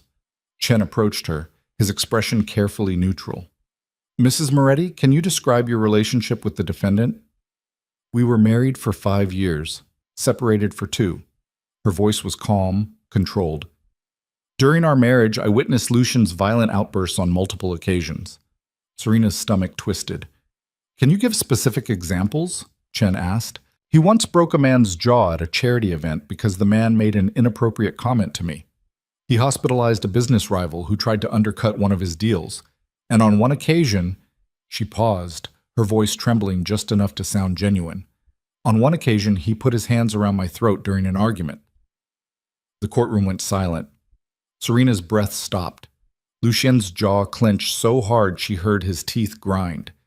Did you report this to the police? Chen asked. No. I was afraid of what he'd do. And why come forward now?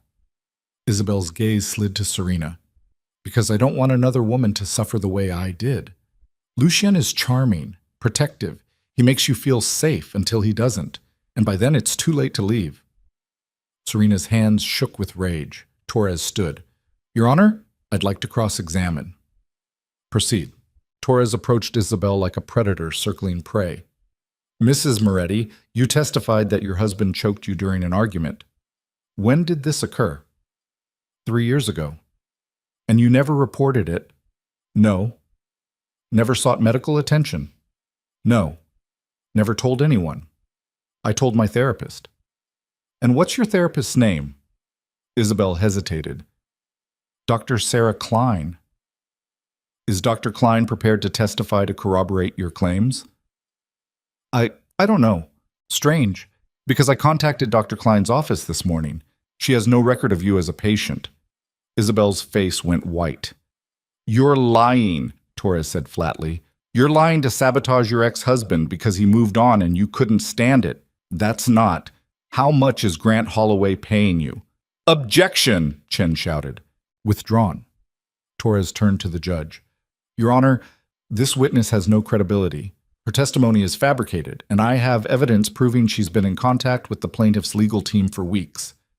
He slid a folder across the bench. The judge opened it, scanned the contents, then looked at Isabel with cold fury. Mrs. Moretti, if I find that you've perjured yourself in my courtroom, I will hold you in contempt. Do you wish to revise your testimony? Isabel's hands trembled. Answer the question. I may have exaggerated some details. The judge's expression hardened. Step down, now. Isabel fled the stand, her face burning with humiliation. The judge turned to Chen. Do you have any credible witnesses, counselor? Chen's jaw tightened. No, Your Honor. Then bail stands. Mr. Moretti is to remain free pending trial, with the condition that he surrender his passport and submit to electronic monitoring. The gavel came down. We're adjourned. The courtroom erupted again. Serena's chest heaved with relief. Lucian turned to her, and for the first time since his arrest, she saw hope in his eyes. They'd won. For now. Outside the courthouse, the media frenzy was worse than before. Serena and Lucian pushed through the crowd, flanked by security, Torres barking no comment at every question hurled their way. They reached the SUV, climbed in. The door slammed shut. Silence. Lucian's hands shook as he pulled off the electronic monitoring bracelet the bailiff had just fitted to his ankle. That was close, Torres said from the front seat. Too close, Lucian's voice was tight. Isabel was supposed to be handled. She was, until Grant's team got to her first. How much did they pay her? Does it matter? The judge saw through it. We're fine.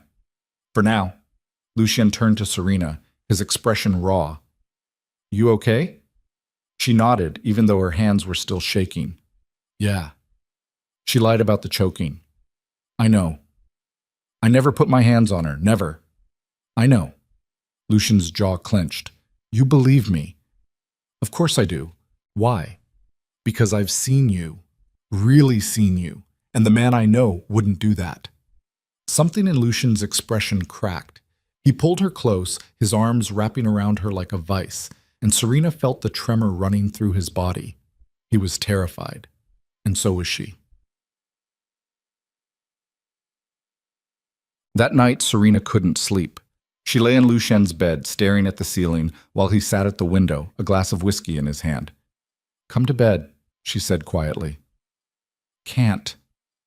Why not? Because if I close my eyes, I see a cell, and I don't know if I'm strong enough to go back.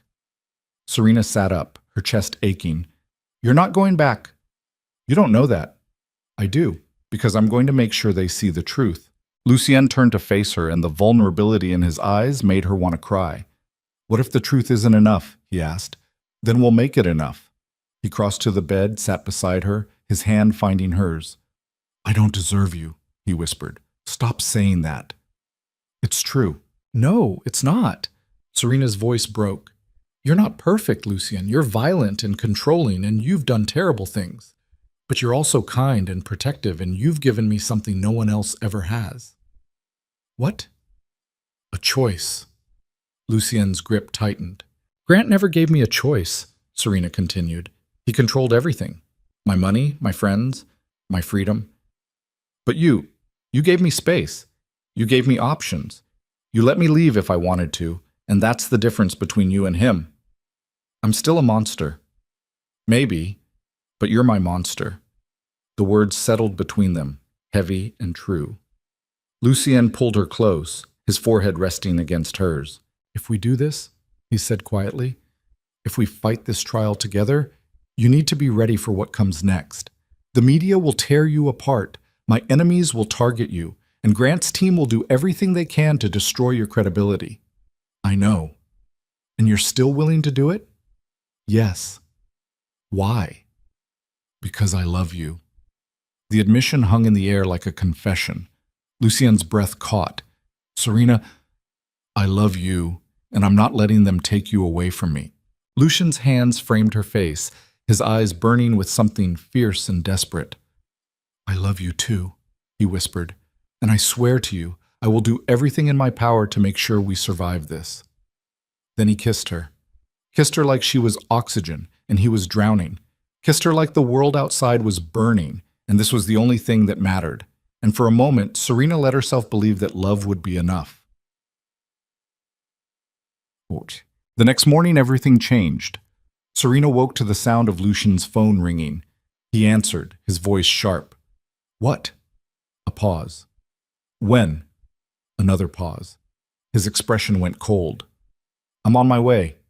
He hung up, already moving. What happened? Serena asked. Grant's awake, and he's talking to the feds. Serena's stomach dropped. About what? About me. About my operations. About everything. Lucian grabbed his jacket, his jaw tight. They're building a RICO case, and Grant's their star witness. What does that mean? It means they're not just coming after me for assault. They're coming after my entire organization. He turned to face her, his eyes dark. And anyone connected to me is now a target. Including me. Yes. Serena's pulse hammered. What do we do? We fight. And we make sure Grant Holloway regrets ever waking up. Fuck. Lucian's strategy was surgical. Within hours, his team had compiled a dossier on Grant Holloway that would have made the FBI jealous.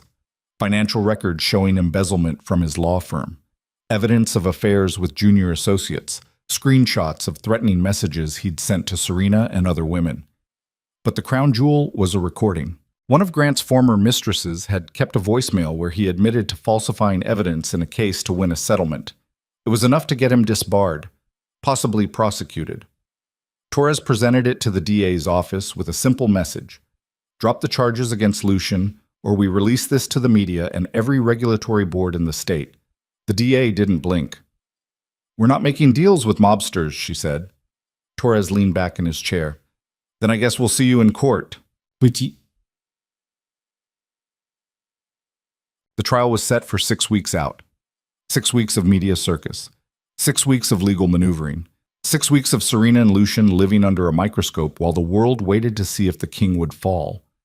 Serena threw herself into preparation. She met with Torres daily, rehearsing her testimony until she could recite it in her sleep. She reviewed every text, every email, every piece of evidence documenting Grant's abuse, and she steeled herself for what was coming. Because she knew, they all knew, that Grant's team would do everything in their power to destroy her on the stand. 1 week before the trial, Serena received a package. No return address, just a plain manila envelope. Inside were photos of her and Lucienne, kissing, holding hands, leaving the penthouse together, and underneath a single typewritten note. A woman who sleeps with her abuser's enemy isn't a victim, she's an accomplice. Serena's hands shook as she stared at the photos. Then she burned them. And the next day, she went to the bookstore Lucian had secretly bought for her, the one she'd been managing remotely while her life imploded.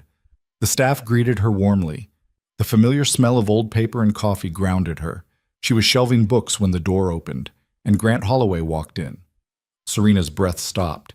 He looked terrible, thin, pale, moving stiffly like every step hurt, but his eyes burned with the same obsessive fury she remembered.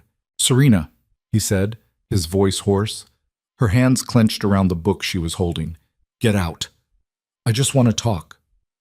You don't get to talk to me. You don't get to be here. Please. He took a step closer. Just hear me out. No. Her voice shook.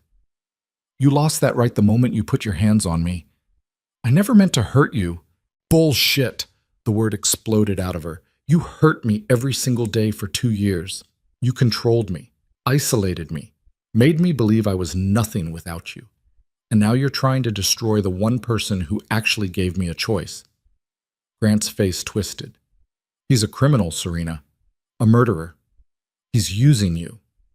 No, you're using me. Using me to get revenge because you can't stand that I finally got away. I'm trying to save you. I don't need saving, Serena's voice broke. I needed saving 2 years ago, and you were the one I needed saving from.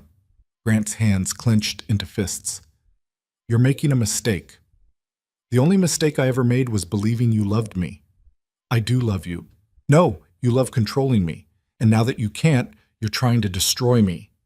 I'm trying to protect you from a monster. The only monster I see, Serena said quietly, is standing right in front of me. Grant's face went white. For a moment, they stood frozen, the weight of 2 years crashing between them. Then Grant turned and walked out, and Serena collapsed against the bookshelf, gasping, her whole body shaking. She'd done it. She'd faced him, and she'd won. That night, Serena told Lucien what happened. His expression went dark. He came to your bookstore. Yes. Did he threaten you? No. He tried to convince me you're using me. Lucien's jaw clenched. And I told him to go to hell. Something fierce and proud flashed in Lucien's eyes. He pulled her close, his arms wrapping around her, and Serena felt the tension vibrating through his body. I'm going to destroy him, Lucien said quietly. I know. And when I'm done, he'll wish he'd never woken up from that hospital bed. Serena pulled back, her hands framing his face. Promise me something. What? That when this is over, we walk away from all of it, the violence, the revenge, the darkness. We take whatever life we have left and we build something new. Lucien's expression cracked. I don't know if I can. Try. For you? For us. He kissed her then, hard and desperate and claiming, and Serena kissed him back, knowing that the worst was still ahead. The trial began on a Monday. The courtroom was packed. Media, spectators, federal agents watching from the back row. Serena sat in the front row behind Lucien, her hands clenched in her lap. Grant sat across the aisle, flanked by his lawyers, his gaze burning into her. The judge entered. The jury was sworn in. And then Chen stood to deliver his opening statement. Ladies and gentlemen, this is a simple case. Lucien Moretti is a violent criminal who nearly killed Grant Holloway in a calculated act of revenge. He manipulated Serena Vale into believing she needed his protection, then used that as justification to commit assault.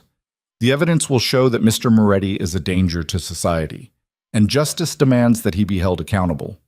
Then Torres stood. Ladies and gentlemen, this is a case about survival. Serena Vale spent 2 years trapped in an abusive relationship with Grant Holloway. When she finally escaped, Mr. Holloway stalked her, harassed her, threatened her.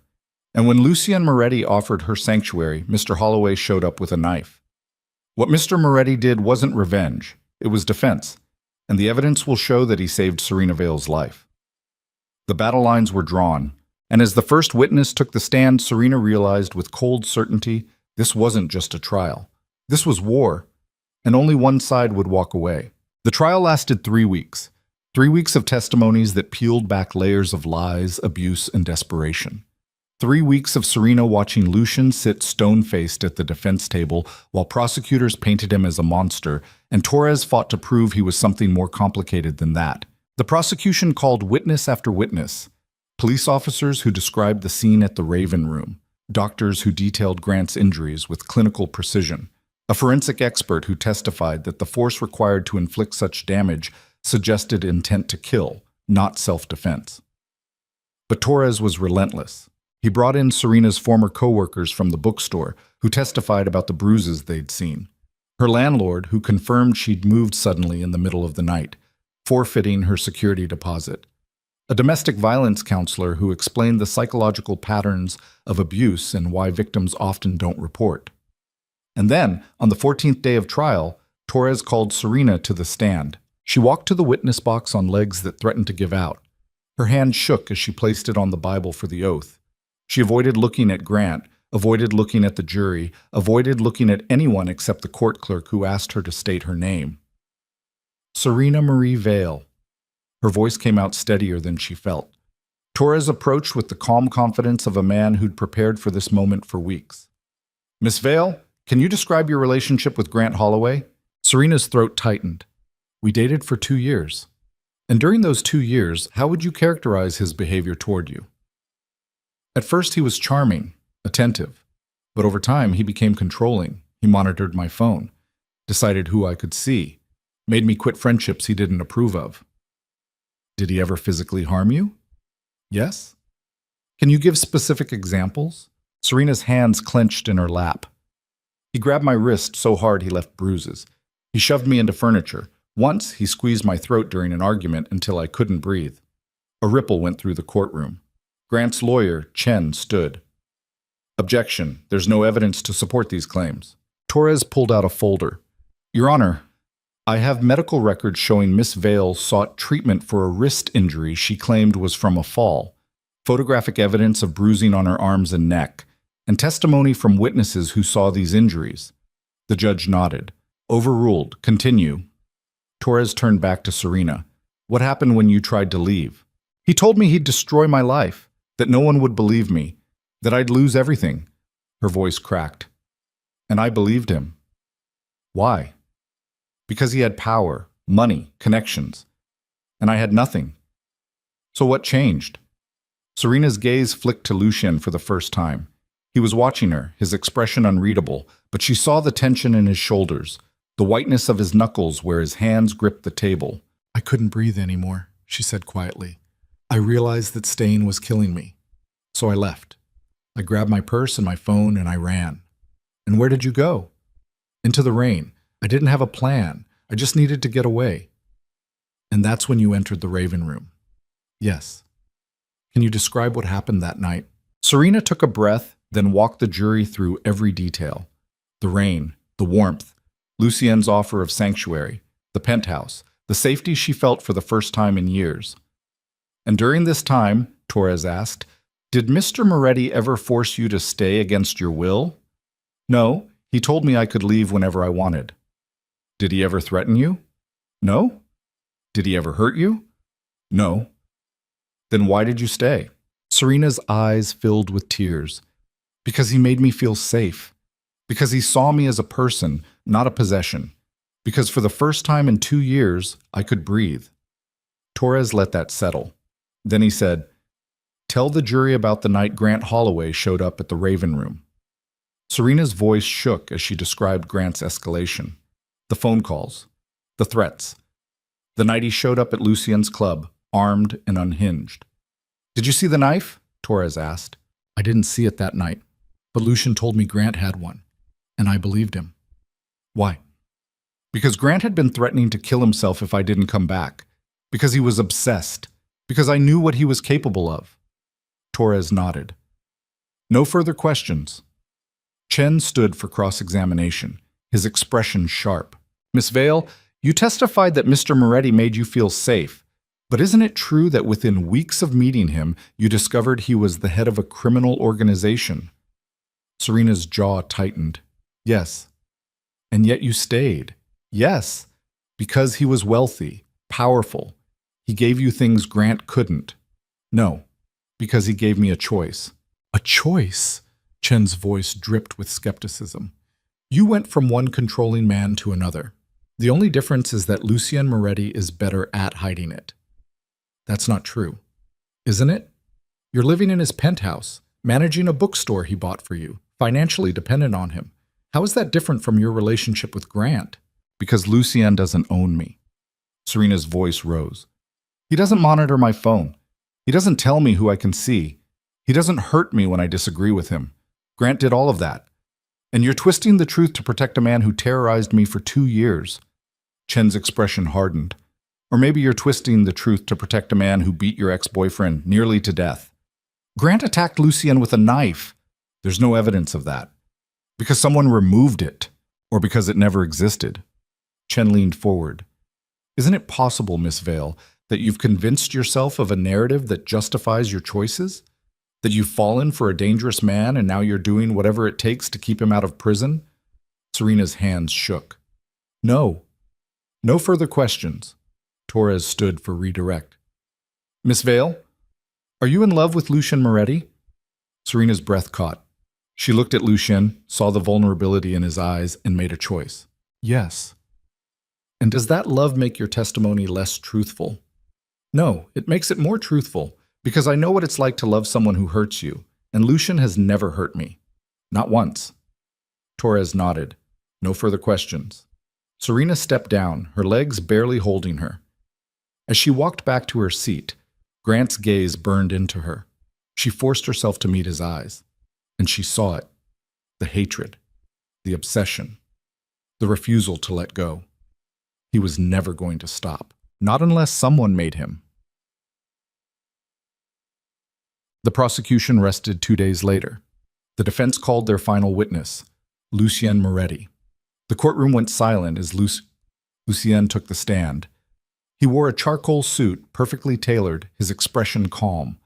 But Serena saw the tension in his jaw, the way his hands gripped the armrest just a little too tightly. Torres approached. "Mr. Moretti, can you tell the jury what happened the night of the incident?" Lucien's voice was steady, controlled. "Grant Holloway showed up at my club. He was agitated, demanding to see Serena. My staff tried to remove him peacefully, but he became violent." "What did you do?" "I went downstairs to handle it myself." "And?"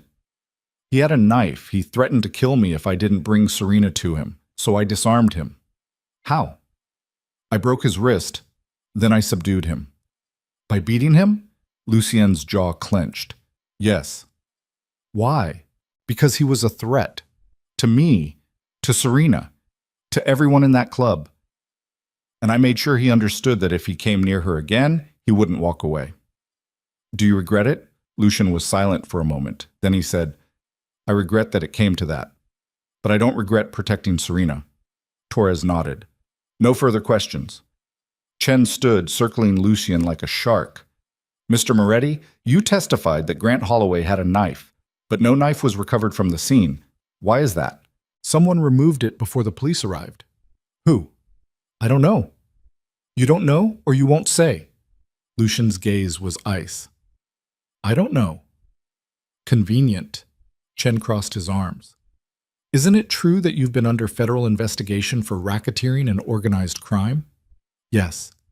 "Isn't it true that you've been accused of extortion, money laundering, and violent enforcement of illegal contracts?" "I've been accused of many things. I haven't been convicted of any of them." "Because witnesses disappear. Evidence vanishes. People are too afraid to testify against you." "Or because the accusations are false." Chen's expression hardened. "You expect this jury to believe that a man with your history acted in self-defense?" "I expect this jury to look at the evidence and see the truth. The truth is that you're a violent criminal who beat a man nearly to death because he dared to challenge you.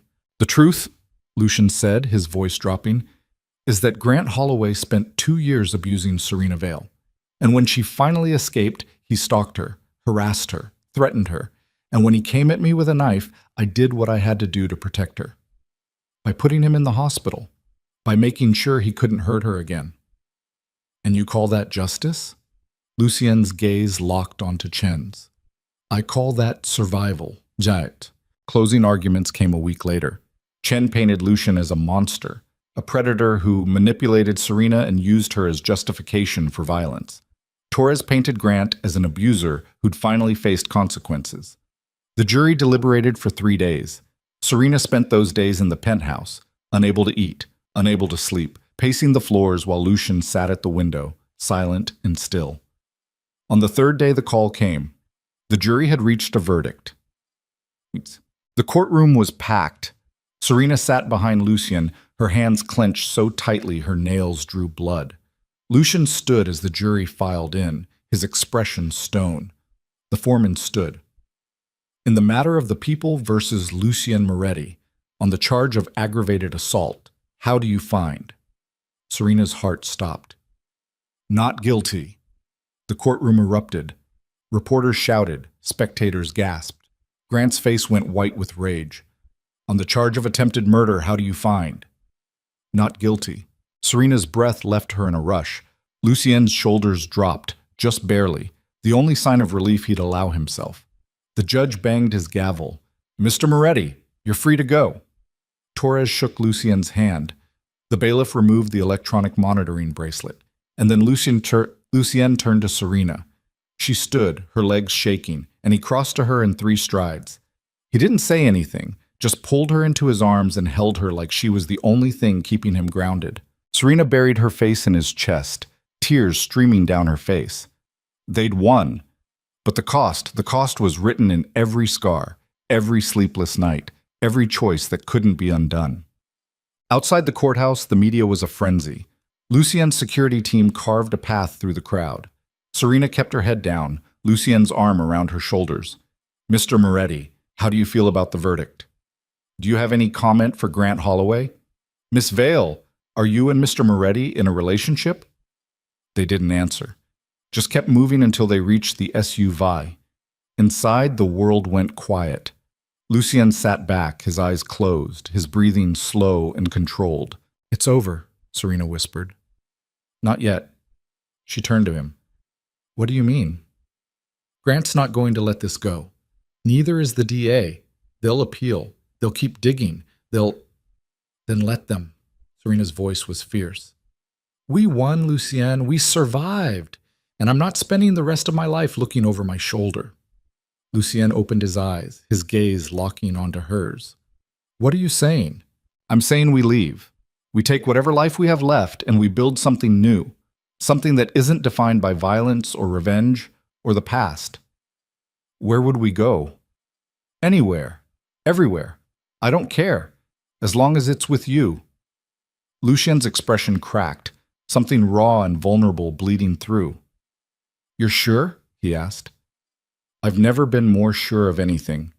He pulled her close, his forehead resting against hers. Okay, he whispered.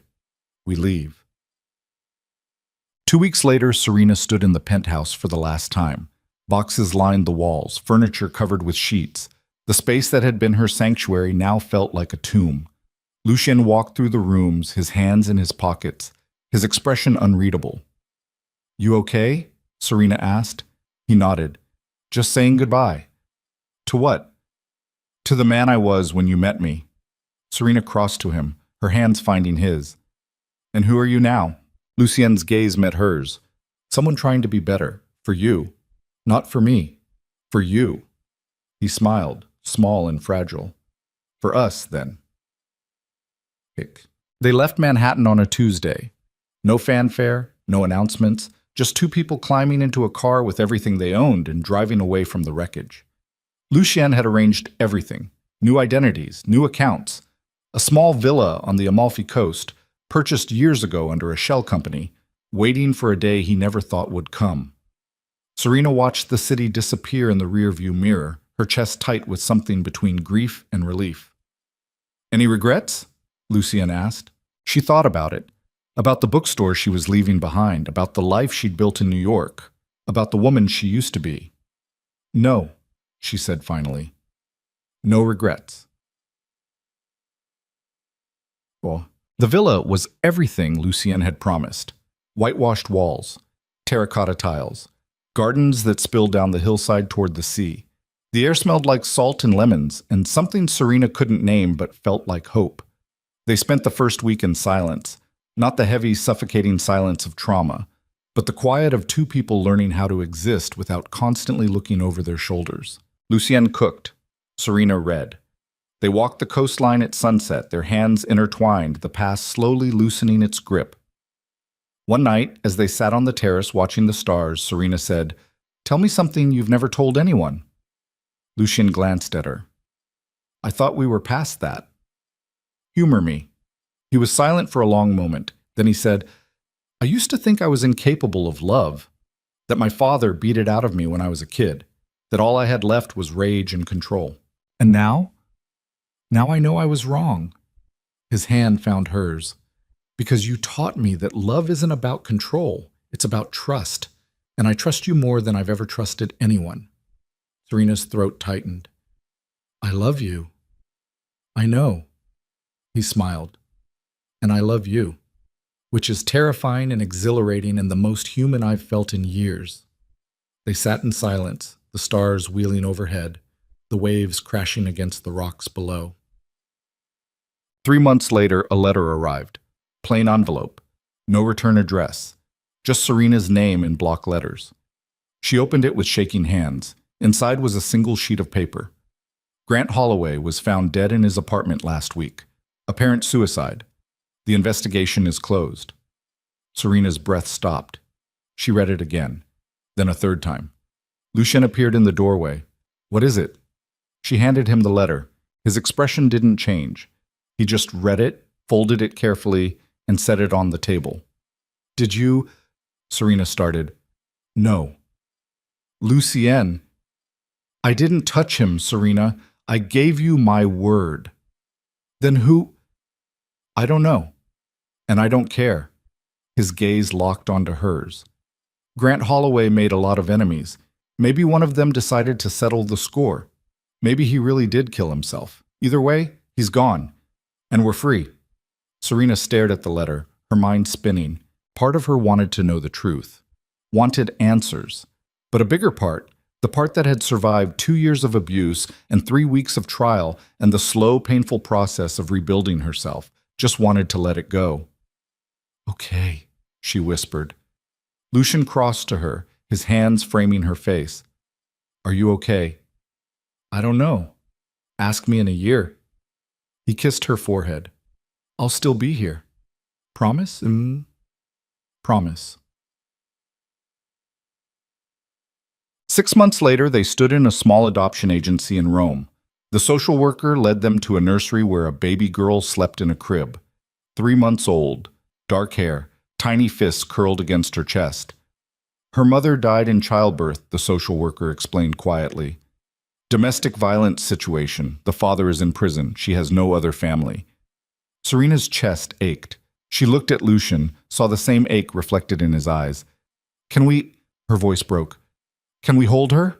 The social worker nodded. Serena lifted the baby carefully, cradling her against her chest. The little girl stirred, opened her eyes, dark and impossibly huge, and stared up at Serena like she was trying to memorize her face. Hi, Serena whispered. I'm Serena, and this is Lucian.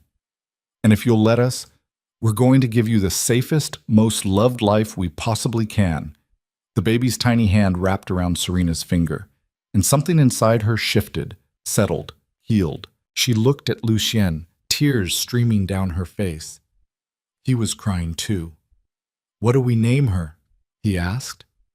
Serena thought about it, about the woman she used to be, about the journey that had brought them here, about the future stretching out before them, uncertain and terrifying and full of impossible hope.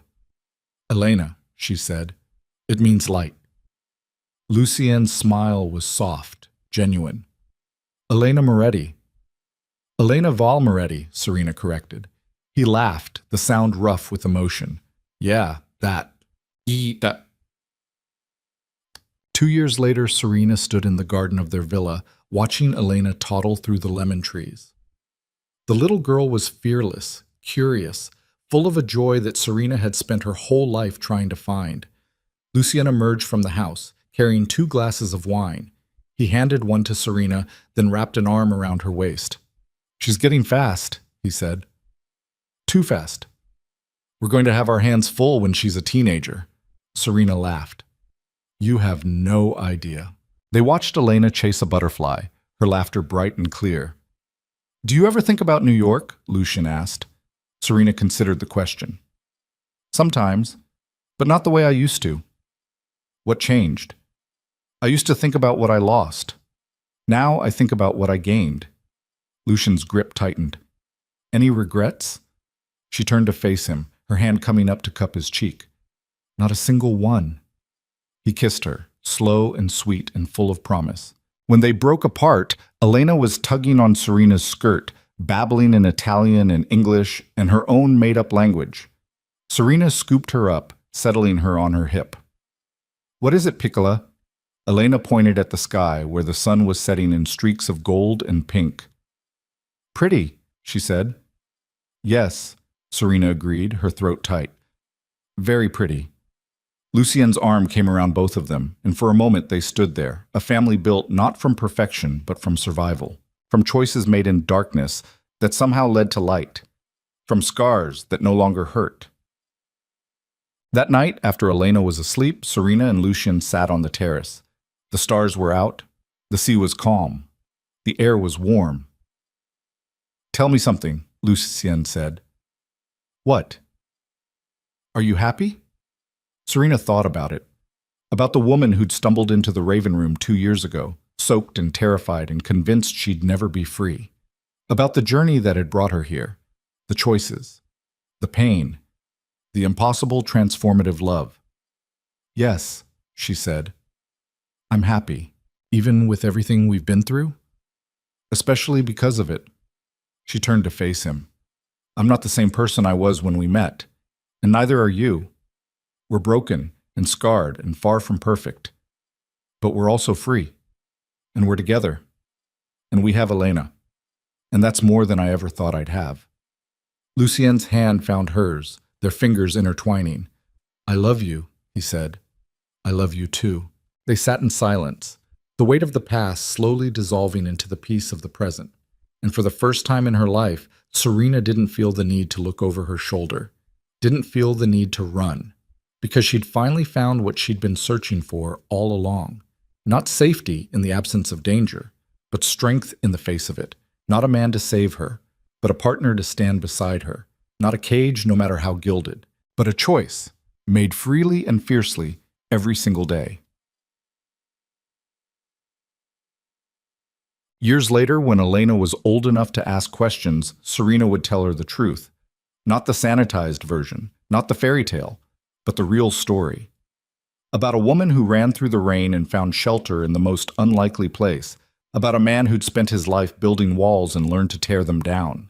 About violence and healing and the messy, complicated work of becoming whole.